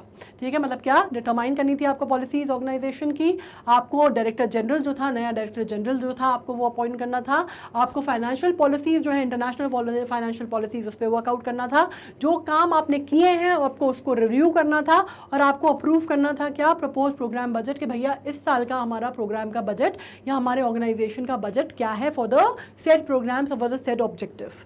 Alright, government to issue health IDs to newborns. अभी तक क्या होता था, अभी जो आयुष भारत की हम बात करते हैं या आयुष्मान भारत की हम बात करते हैं तो उसमें सिर्फ बड़ों को आईडीज दी जाती थी। ठीक है, अब ये बात हो रही है कि गवर्नमेंट जो है वो हेल्थ अथॉरिटीज़ ने डिस्कस किया है, ये बात की है, नेशनल हेल्थ अथॉरिटी ने डेवलप किया है मैकेनिज्म जिसमें पेरेंट्स को न्यूबॉर्न जो बेबीज़ हैं उनको भी आईडी दी जाएगी, आभा कहा जाएगा उसको। ठीक है, आभा नंबर जो है वो दिया जाएगा जिसको हेल्थ आईडीज आप एक तरह से कहते हैं, और ये न्यूबॉर्न्स को और यंग बच्चों को भी दी जाएगी। अभी तक क्या था, ओनली इंडिविजुअल अबव 18 ईयर्स की जो आयु थी उसके ऊपर ही इन लोगों को आभा नंबर या आभा कार्ड या आभा आईडीज दी जाती थी, और ये आयुष्मान भारत के डिजिटल जो मिशन था उसके अंतर्गत होता था। ठीक है, अब आभा नंबर क्या होते थे, बेसिकली आभा नंबर से क्या होगा कि अगर आप न्यू बॉर्न बेबी को अगर आप देते हैं तो इससे क्या होगा कि अब पेरेंट्स जो है अपने पूरे डॉक्यूमेंट्स वगैरह जो भी हैं बच्चे के या उनका जो हेल्थ रिकॉर्ड वगैरह है वो उस पर अपडेट कर पाएंगे, डिजिटलाइज रिकॉर्ड रख पाएंगे, और इससे उनको रेगुलर अपडेट्स वगैरह मिलेंगे, और वो एक तरह से आप हेल्थ केयर सर्विसेज जो हैं, जो बेनिफिटेड आप हेल्थ केयर सर्विसेज हैं वो आप देख सकते हैं, जो कि पब्लिक हेल्थ प्रोग्राम्स चलेंगे, इंश्योरेंस वगैरह जो है स्कीम्स हैं उनसे रिलेटेड जो भी आपको डॉक्यूमेंट्स हैं या जो भी आपको अपडेट चाहिए वो आपको उसी पे डिजिटलाइज वे में आपको पता चल जाएंगे। ठीक है, अब ये बेसिकली ट्रैक करने में हेल्पफुल होगा जो यंग पेरेंट्स हैं या न्यू पेरेंट्स हैं कि अपने बच्चे की जो प्रोग्रेस है, जो न्यू बॉर्न बेबी है उसकी जो प्रोग्रेस है, वैक्सीनेशन कार्ड्स के बारे में भी ये होता है, आपको मालूम होगा अगर के वैक्सीनेशंस के अगर आपने एक बार अपडेट कर दिया है इसको तो कई बार क्या होता है कि आपके वैक्सीनेशंस की जो डेट है, कौन सी वैक्सीनेशन की डेट आने वाली है, ये भी अपडेशन जो है वो मिलता है। ठीक है, तो आप बेसिकली बच्चों का जो हेल्थ रिकॉर्ड है वो आप इसके थ्रू रख पाएंगे, मेंटेन कर पाएंगे। अब बात हो रही है पॉलिटिकल, ये बेसिकली बात हो रही है रजिस्टर्ड लेकिन बहुत ज़्यादा जिसको आप बोलते हैं अनरिकग्नाइज पॉलिटिकल पार्टीज़ की। तो क्या होता है इंडिया में जब आप पॉलिटिकल पार्टीज रजिस्टर कराते हैं तो कई बार ये होता है कि या तो उनको इतने वोट नहीं मिलते, या अगर वो रजिस्टर करा के आपने जस्ट नाम जो है वो आपने रजिस्टर करा के, लोगो वगैरह जो है आपने रजिस्टर करा के, जो भी आपका कहते हैं चुनाव चिन्ह वगैरह है वो आपने रजिस्टर करा लिया, सब कुछ करा लिया, लेकिन आपने कंटेस्ट ही नहीं किया। तो इस तरह के पॉलिटिकल पार्टीज़ बहुत ज़्यादा हैं। तो अब उस पर इलेक्शन कमिश्नर ने थोड़ा सा शिकंजा कसने की बात की है, और election commission of India recently initiated graded action. उन्होंने कहा कि अब इसके ऊपर ग्रेडेड एक्शन होगा, कार्रवाई की जाएगी अगेंस्ट मोर देन 2100 RUPPS या RUPPS बोला जाता है इनको, जिन्होंने फ्लाउट किया है सेक्शन 29 के जो रूल्स है रिप्रेजेंटेशन ऑफ पीपल एक्ट जो है भारत का, उसको फ्लाउट किया 1951 के अगेंस्ट, जिसमें वो मैंडेटेड थे कि क्या तो कम्युनिकेट करें वो अगर उनमें कोई भी, अगर जैसे आपने रजिस्टर करा लिया उसके बाद अगर आपने कोई भी उसमें चेंजेस किए हैं, या अगर आपने अपना जो आधिकारिक आपका एड्रेस है या जो आपका मेंशन्ड आपका जो भी आपने जो डिटेल्स दी हैं उसमें अगर कोई भी चीज़ चेंज हुई है तो उसको आपको इलेक्शन कमीशन को आपको बताना पड़ता है, आपको उसका इंटीमेशन देना पड़ता है। ठीक है, तो उन्होंने कहा है कि अब ग्रेडेड एक्शन लिया जाएगा उन कंपनीज पॉलिटिकल पार्टीज के अगेंस्ट जिन्होंने इस तरह के नियम का जो कार्रवाई होनी थी उसमें आपने काम नहीं किया और आपने कोई भी जो इन्फॉर्मेशन आपको देनी थी वो आपने समय पे नहीं दी। ठीक है, तो आप उसमें ये बोला जाएगा कि आपको कम्युनिकेट करना था, या फिर अगर आपने कंट्रीब्यूशन रिपोर्ट जो है जो कि अंडर सेक्शन 29C है वो अगर आपने टाइमली फर्निश नहीं की गई तो आपके ऊपर कार्रवाई की जाएगी, कानूनी कार्रवाई की जाएगी। अब बेसिकली क्या होती है, जैसे मैंने कहा कि वो रजिस्टर्ड पॉलिटिकल पार्टीज रहती हैं, या फिर आप कह सकते हैं उनको या तो इनफ परसेंटेज नहीं मिला, ठीक है, या फिर वोट्स नहीं मिले असेंबली या जनरल इलेक्शन में कि वो स्टेट उसमें शामिल हो सकती हैं, स्टेट लिस्ट में आ सकती हैं, या फिर बेसिकली आपने सिर्फ जो है वो रजिस्टर करके रख दिया और आपने कभी कंटेस्ट ही नहीं किया इलेक्शन। तो उन सब के अगेंस्ट मतलब टोटल 2100 नाम जो है वो निकाले गए हैं और उनके अगेंस्ट केस करने की बात हुई है, ये ग्रेडेड जो एक्शन है उसको लेने की बात हुई है। ठीक है, फर्स्ट मूवर कोलिजन की अगर हम बात करते हैं तो ये अगेन आप COP की बात कर रहे हैं। COP26 बेसिकली हमने पहले भी पढ़ा था, ये कोऑपरेशन ऑफ पार्टीज की बात हो रही है, ठीक है। ये एक तरह से क्लाइमेट की संधि है, आपके क्लाइमेट चेंज के ऊपर जो संधि है उसकी बात हुई थी। बीच में ये अधूरी भी रह गई थी, ठीक है, because of the COVID and stuff, बीच में ये अधूरी रह गई थी, तो उसके ऊपर बात हो रही है। इंडिया ने पहले अब first movers collision steering board को ज्वाइन किया है और ये US और वर्ल्ड इकोनॉमिक फोरम ने बेसिकली ग्लासगो स्कॉटलैंड में इसको स्टार्ट किया था, ठीक है। और इसके बाद ग्लोबल इनिशिएटिव जो है वो harnessing the purchasing power of the companies to decarbonise 7 hard to abate industrial sector. मतलब बेसिकली आपको क्या है, आपको एक चीज़ समझनी है कि ये बात हो रही है क्लाइमेट चेंज की और आपको क्या करना है, आपको कार्बन एमिशन को कंट्रोल करने की बात हो रही है। और इसमें ग्लोबल इनिशिएटिव जो है जिसमें परचेजिंग पावर जो है कंपनीज की वो डीकार्बनाइज करने की बात हो रही थी 7 hard to abate industrial sectors की, ठीक है। ये अभी बात हुई है इसमें कौन कौन से सेक्टर्स हैं जिनको अबेट करने की बात हो रही है, या नॉन अबेटिंग सेक्टर्स हैं जिनको अबेट करना मुश्किल है।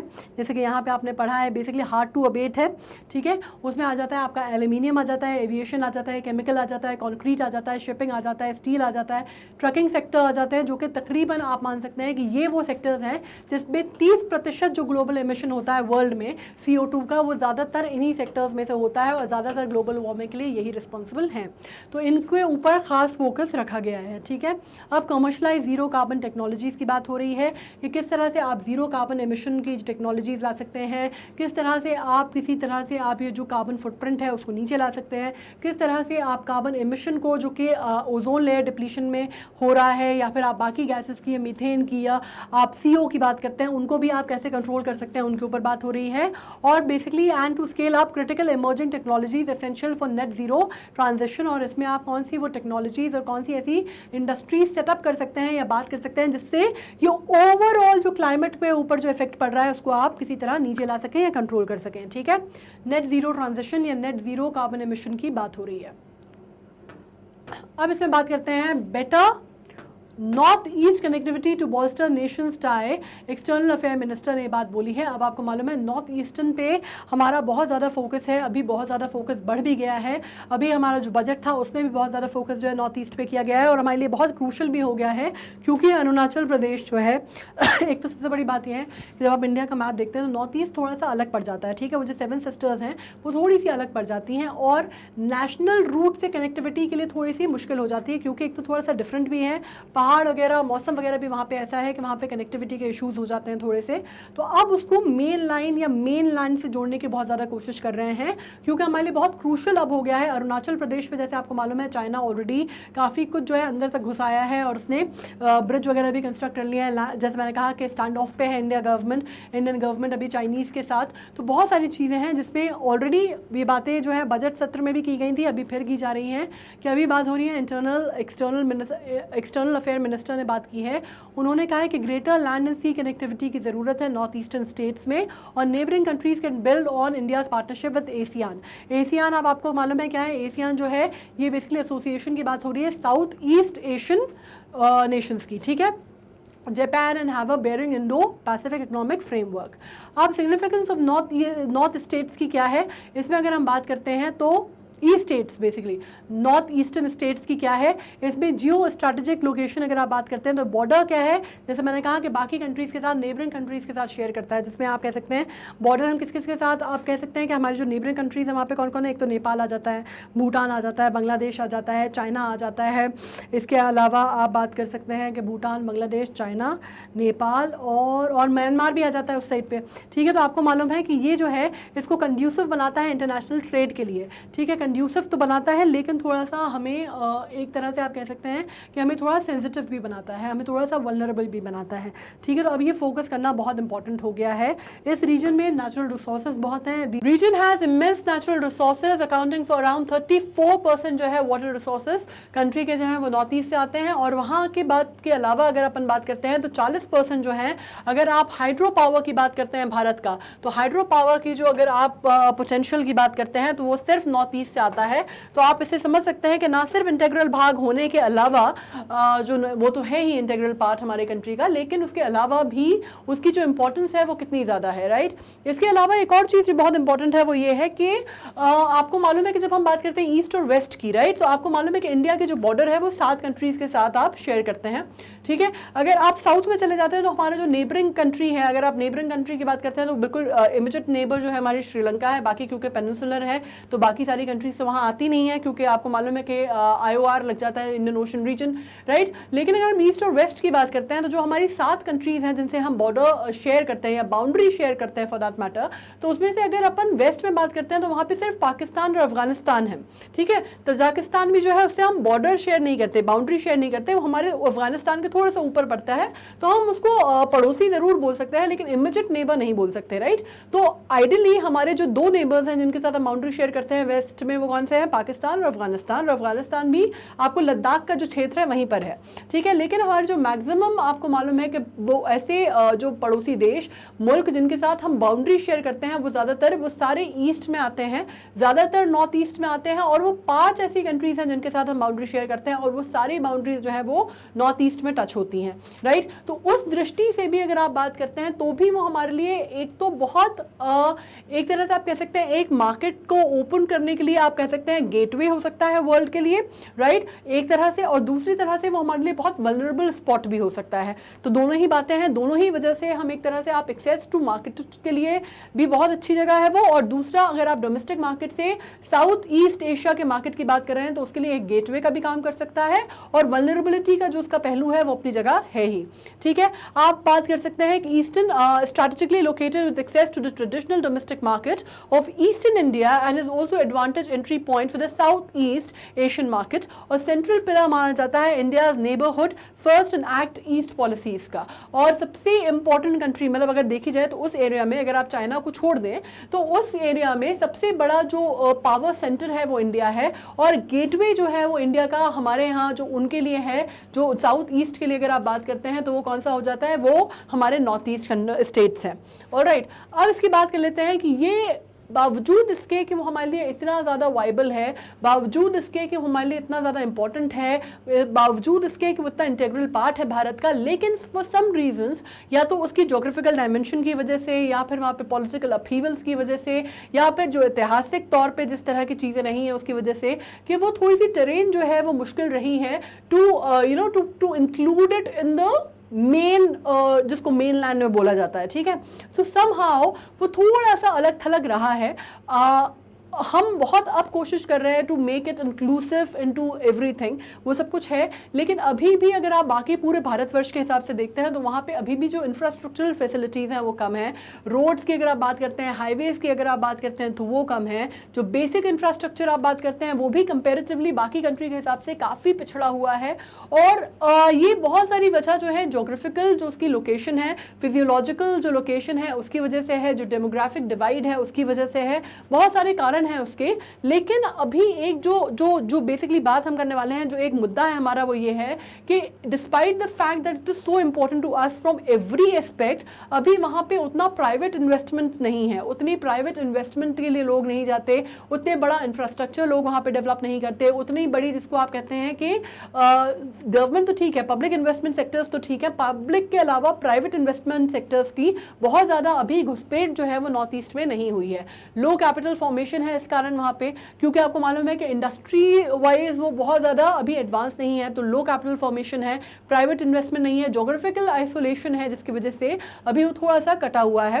गवर्नमेंट ने बहुत अलग अलग पैकेजेस और बहुत कोशिश की जा रही है, बहुत युद्ध स्तर पे कोशिश की जा रही है to keep it inclusive, right. उसमें अगर बजट सेशन की भी बात करते हैं तो इस बार जो बजट हुआ है हमारा उसमें भी बहुत सारी चीज़ें और बाकी जो पैकेजेस वगैरह है वो नॉर्थ ईस्ट की बात की गई है to make it feel inclusive. And also अगर आप इंटरनेशनल बात करते हैं, इंटर स्टेट की, इंटर गवर्नमेंटल अगर आप बात करते हैं तो बहुत सारे ऐसे आयाम हैं जो खोले जा रहे हैं, बहुत सारे ऐसे कदम हैं जो लिए जा रहे हैं। जैसे आपको मालूम है एक ट्राइलैटरल जो हाईवे है वो उसका निर्माण किया जा रहा है, या सी रूट्स का निर्माण किया जा रहा है, या फिर हाईवे का निर्माण किया जा रहा है जिसको मोटर व्हीकल पास का भी किया जा रहा है, मोटर व्हीकल पास एग्रीमेंट भी किया जा रहा है।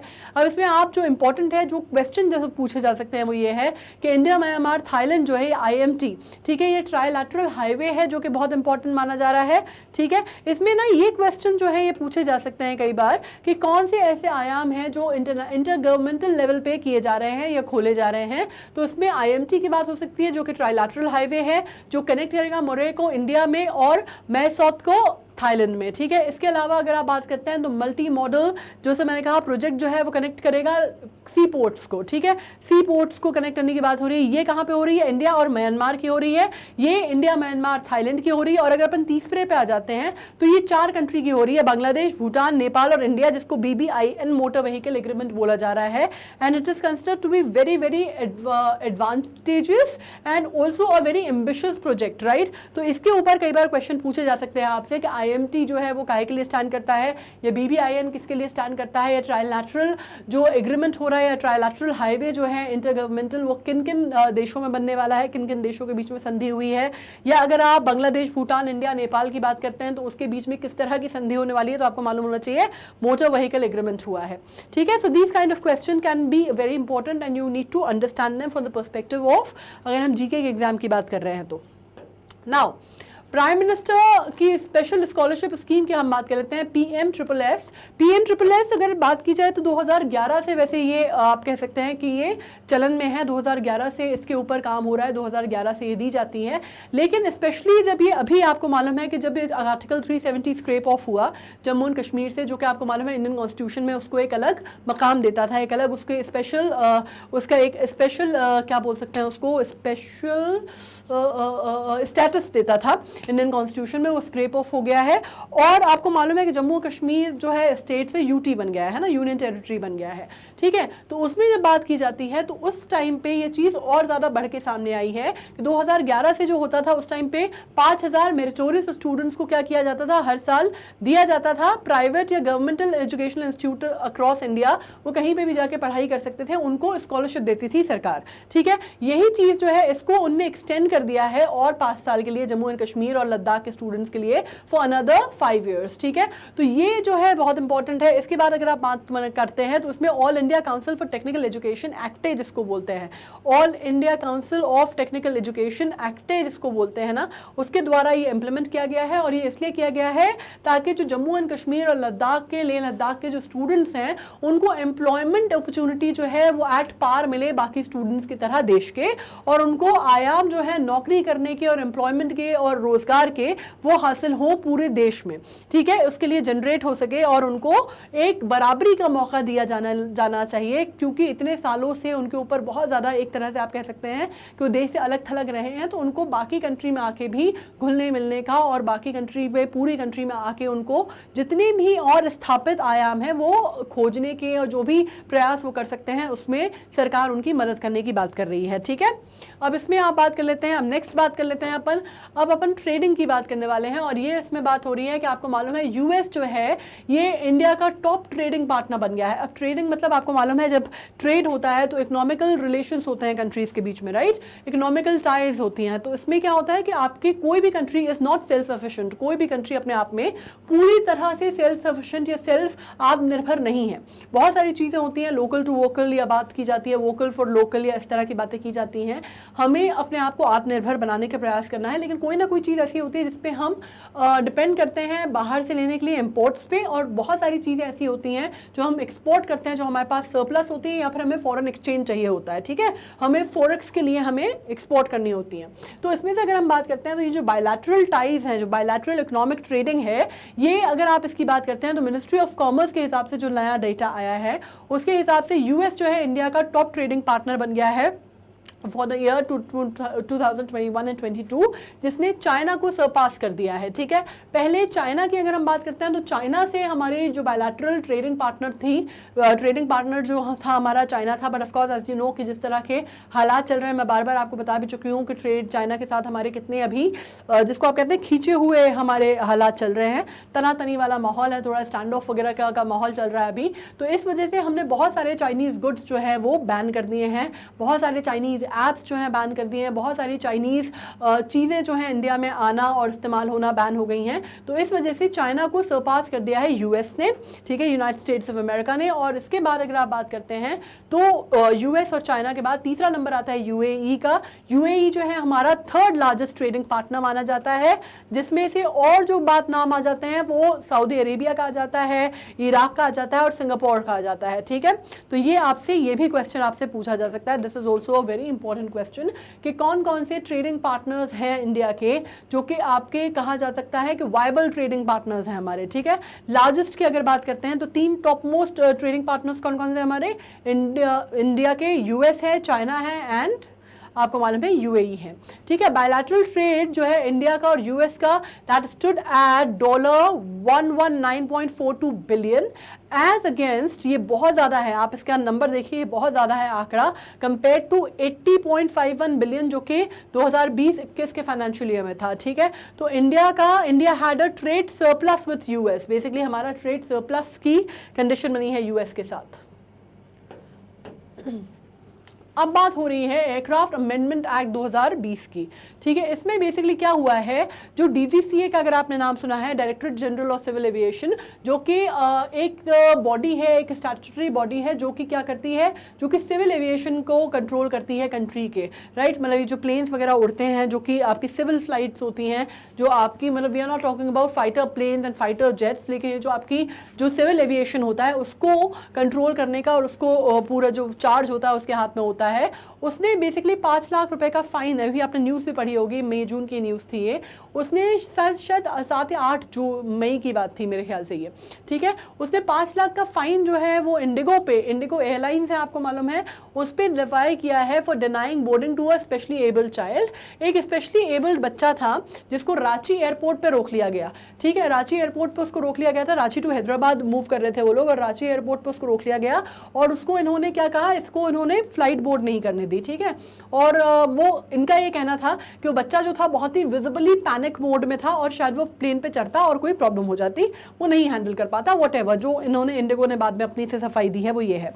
लेकिन इसमें ये कहना था, तो उसकी वजह से क्या हुआ, इन्होंने उसको डिनाई कर दिया, चढ़ने नहीं दिया, तो उसके पेरेंट्स ने भी बोर्ड नहीं किया प्लेन, तो उनकी कंप्लेंट लॉन्च की गई और डीजीसीए ने उसकी पूरी, जिसको बोलते हैं कि पूरी पड़ताल की, जांच पड़ताल की। और डीजीसीए का ये कहना था कि भाई उनका ये कहने का जो तरीका था या उनका जो उस बच्चे को पैसिफाई करने का तरीका था वो बहुत ज़्यादा ह्यूमेन नहीं था and this was not done, this was not acceptable. और ये बात बिल्कुल एक्सेप्टेबल नहीं है कि आपने उस बच्चे को जिस तरह से ट्रीट किया और आपने उसको कोई पैसिफिकेशन नहीं दिया, राइट। तो इस पे उन्होंने ये बात कही है और इसके ऊपर उन्होंने लिवाई किया है चार्जेस, और चार्जेस लिवाई करने के साथ साथ उन्होंने फाइन जो है वो भी लगाया है 5 लाख रुपए का, ठीक है।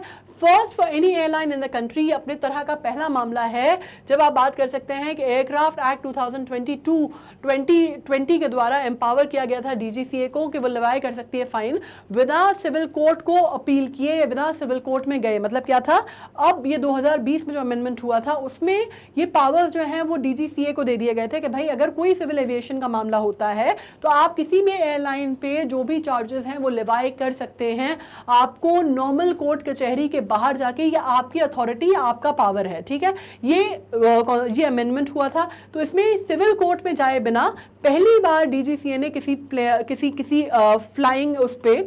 फ्लाइंग एविएशन कंपनी पे इतना बड़ा चार्ज जो है या इतना बड़ा जो पेनल्टी है आप कह सकते हैं वो लिवाई की है। अब डीजीसीए तो आप जानते ही हैं क्या है, हेडक्वार्टर नई दिल्ली में, उसका रेगुलेटरी बॉडी है जिसको मैंने कहा था आपसे कि रेगुलेटरी बॉडी है in the field of civil aviation responsible for carrying out the safety oversight and coordinating regulatory function with the international civil aviation organisation ICAO। अब ये कई बार ना ये भी बहुत इंपॉर्टेंट हो जाता है क्योंकि ऐसी घटना हुई है तो आपसे पूछ सकते हैं कि डीजीसीए काय के लिए स्टैंड करता है या ICAO काय के लिए स्टैंड करता है या डिजिटल, अगर हम बात करते हैं तो स्टैट्यूटरी ऑर्गेनाइजेशन के अलावा उनको कौन से अमेंडमेंट के तहत ये पावर्स प्रोवाइड किए गए थे। तो आपको मालूम है 2020 में जो अमेंडमेंट हुआ था उसके तहत उनको दिए गए थे, ठीक है। It was made a statutory body by the aircraft amendment act 2020। अब हम बात कर लेते हैं scientific research infrastructure sharing maintenance and network श्रीमान गाइडेंस गाइडलाइन, श्रीमान बोल लेते हैं, याद रहने में आसानी होगी, ठीक है। श्रीमान गाइडलाइंस 2022, श्रीमान गाइडलाइंस जो है वो रिलीज की गई है department of science and technology के द्वारा for better across the sharing and public funded scientific research and development infrastructure. बात किसकी हो रही है? बात हो रही है obviously scientific research and developmental infrastructure की, और बात हो रही है कि गाइडलाइंस जो है वो रिलीज किसके द्वारा की गई है? साइंस एंड टेक्नोलॉजी डिपार्टमेंट के द्वारा, ठीक है। अब इसमें आप बात कर सकते हैं, इसमें इंक्लूड करता है networking and cluster approach, creating cluster central instrumentation facility CCIF to reduce redundancy and acquire more variety of equipments. और इसमें बात हो रही है कि भैया और जो थोड़ी सी रिडंडेंसी है वो आप उसको कम कीजिए और थोड़े जो नए इक्विपमेंट्स हैं उनको आप लाइए, ताकि साइंस और इंफ्रास्ट्रक्चर और डेवलपमेंटल जो भी आपका मैकेनिज्म है उसको थोड़ा सा हम फास्ट ट्रैक कर सकें, फास्ट कर सकें। CCIF will also tie up with industries, especially MSMEs and startups। और इसकी बात ये हो रही है कि जो क्लस्टर सेंट्रल इंस्ट्रूमेंटेशन फैसिलिटीज़ हैं, ये जो CCIF बनाए हैं उन्होंने, ये किसके साथ वर्क करेंगे? ये टाई अप करेंगे, नेगोशिएशंस करेंगे, ये अलग अलग जिसको आप कहते हैं कि अलग अलग कोलैबोरेशंस करेंगे, किनके साथ? बड़ी बड़ी इंडस्ट्रीज़ के साथ, और छोटे जो माइक्रो या स्मॉल इंटरप्राइजेज हैं उनके साथ, या फिर नए जो स्मार्ट वो है स्टार्टअप्स हैं जो कि इस पर्टिकुलर फील्ड में, इस पर्टिकुलर एरिया में डील करते हैं उनके साथ, ठीक है। अब हम बात कर रहे हैं क्वांटम इंटरनेट की। आपने क्वांटम फिजिक्स सुना होगा, तो हम आज बात करने वाले हैं क्वांटम फिजिक्स ही नहीं, क्वांटम इंटरनेट की। In the big step towards the quantum internet, researchers have successfully teleported quantum information across a basic network. ज़्यादातर जो होते हैं, आपको मालूम है कि ज़्यादातर जो इंटरनेट होते हैं, जो पहले इंटरनेट यूज़ होते थे, वो बाइनरी सिग्नल्स का यूज़ करते हैं, ON1, राइट। ON1 की जो कि रिप्रेजेंट करते हैं डेटा पैकेट्स में। क्वांटम इंटरनेट जो है वो यूटिलाइज करेगा क्या? क्वांटम बिट्स को, या जिसको हम क्यूबिट्स भी बोलते हैं, ठीक है। और ये क्या करेगा? इनकोड करता है, कैसे करता है इंफॉर्मेशन? ये जीरोस वंस या फिर दोनों साइमल्टेनियसली भी करता है, मतलब साइमल्टेनियसली दोनों को एक साथ भी करता है एट द सेम टाइम, ठीक है। क्वांटम इंटरनेट जो है बेसिकली क्या है? It is an idea based on the theoretical use of quantum computers to construct new kind of network. मतलब क्वांटम कंप्यूटर्स को to put use of quantum computers, नए तरह के किसी नेटवर्क को बनाने के लिए, ठीक है। तो ये आपको क्वांटम इंटरनेट समझ में आ गया। क्वांटम इंटरनेट की अगर आप बात करने वाले हैं तो इसकी एप्लीकेशन अगर हम बात करते हैं तो उसकी वजह से क्या होगा? सबसे बड़ी बात, इसमें आपकी सिक्योरिटी जो है, सिक्योरली शेयरिंग प्राइवेट इंफॉर्मेशन, आपकी सिक्योरिटी जो है वो एनहांस हो जाएगी। Connectivity several quantum computers to boost processing power, आपका जो प्रोसेसिंग पावर है वो बूस्टअप होगा। Use of highly precise linked quantum sensors etcetera, और ये ज़्यादा प्रिसाइज होगा, ज़्यादा एक्यूरेट होगा। Use of highly linked quantum sensors, और क्वांटम सेंसर्स पे काम करेगा, ये इसकी वन ऑफ दी खूबी है, ठीक है। अब बात कर लेते हैं मंकी पॉक्स की। आपको मालूम है कि अभी बीच में मंकी पॉक्स पिछले 2 महीने में अगर बात करते हैं, मई जून में तो बहुत ज़्यादा हो हल्ला रहा मंकी पॉक्स का। मई में तो बहुत ज़्यादा रहा, टुवर्ड्स एंड ऑफ मई, और कई जगह जून तक भी कंटिन्यू किया था ये। और मंकी पॉक्स में एक्चुअली अफ्रीका में इसका पहला केस आया था, और इसमें बात की गई थी कि नाइजीरिया ने इसको रिकॉर्ड की थी पहली डेथ, ठीक है, मंकी पॉक्स की। और वर्ल्ड हेल्थ ऑर्गेनाइजेशन, बहुत ज़्यादा पैनिक मोड में लोग आ गए थे, और फिर वर्ल्ड हेल्थ ऑर्गेनाइजेशन ने एक रिपोर्ट जारी की थी जिसमें कहा गया कि पैंडेमिक नहीं बनेगा, ठीक है। लोग कोविड से इतना ज़्यादा घबरा गए थे कि एक और कम्युनिकेबल डिजीज आने की जो डर था, जो भय था लोगों में कि कहीं ऐसा ना हो कि ये भी दूसरे कोविड की तरह फैले। तो ये वर्ल्ड हेल्थ ऑर्गेनाइजेशन ने कहा कि ये पेंडेमिक में तब्दील नहीं होगा कोविड की तरह। मंकी पॉक्स भी अगेन एक तरह की ज़ूनोटिक डिजीज है जो कि कॉज करती है, किसके द्वारा होती है? ऑर्थोपॉक्स वायरस जेनस के द्वारा, ठीक है। ज़ूनोटिक डिजीज़ आपको मालूम है, जैसे कोविड जो है वो बैट से आया था, मंकी पॉक्स जो है आपको मालूम है कि ऑर्थोपॉक्स वायरस जेनस के थ्रू आया था। और इसमें जिसमें आप बात करते हैं, इसमें और भी वायरसेस जैसे आप बात कर लेते हैं, जैसे कि वेरियोला वायरस जो है, आपको मालूम है कि वेरियोला के तो वो भी लगते हैं ना, टीके वगैरह भी लगते हैं जो स्मॉल पॉक्स के लिए होता है। वैक्सीनिया वायरस जो है स्मॉल पॉक्स वैक्सीन है, काउ पॉक्स वायरस है, ठीक है। अब इसमें बात ये हुई थी कि नाइजीरिया में जब ये केस आया तो ऐसा नहीं था कि पहला केस था, ये बहुत पहले से 1958 में, जैसे देखिए कैसे इसमें बड़े बड़े बड़े बड़े बड़े ऐसे पॉक्सेस आ गए थे, दाने आ गए थे। ये लार्जली अकरिंग था, कहाँ पे होता था? ये होता अफ्रीका में था, और 1958 में भी इसका पहला केस देखा गया था। उसके बाद ये अभी आया। अभी पैनिक सिचुएशन इसलिए ज़्यादा आ गई क्योंकि कोविड से लोग बहुत डरे हुए थे, right. And we just couldn't afford कि भाई एक और पैंडेमिक उसमें इंटरसेक्ट कर जाए। तो अब animal to human transmission can occur from direct contact with the blood. और कम्युनिकेबल कैसे था ये? इन द सेंस कि कम्युनिकेबल ऐसे ऐसे माना जा रहा था कि ये फैलने से, इस पर बहुत सारे लोगों को ये था कि ऐसा तो नहीं छूने से फैलता है, लेकिन इसमें कहा जा रहा था कि एनिमल और ह्यूमन कॉन्टैक्ट से आया है, मतलब या तो आपका जो जिसको कहते हैं आपका कि बॉडी फ्लूइड से आया है, ब्लड से आया है, या आपने म्यूकस कुछ वो किया है तो उसके थ्रू वो फैल रहा था। लेकिन थैंकफुली वो कंट्रोल टाइमली हो गया।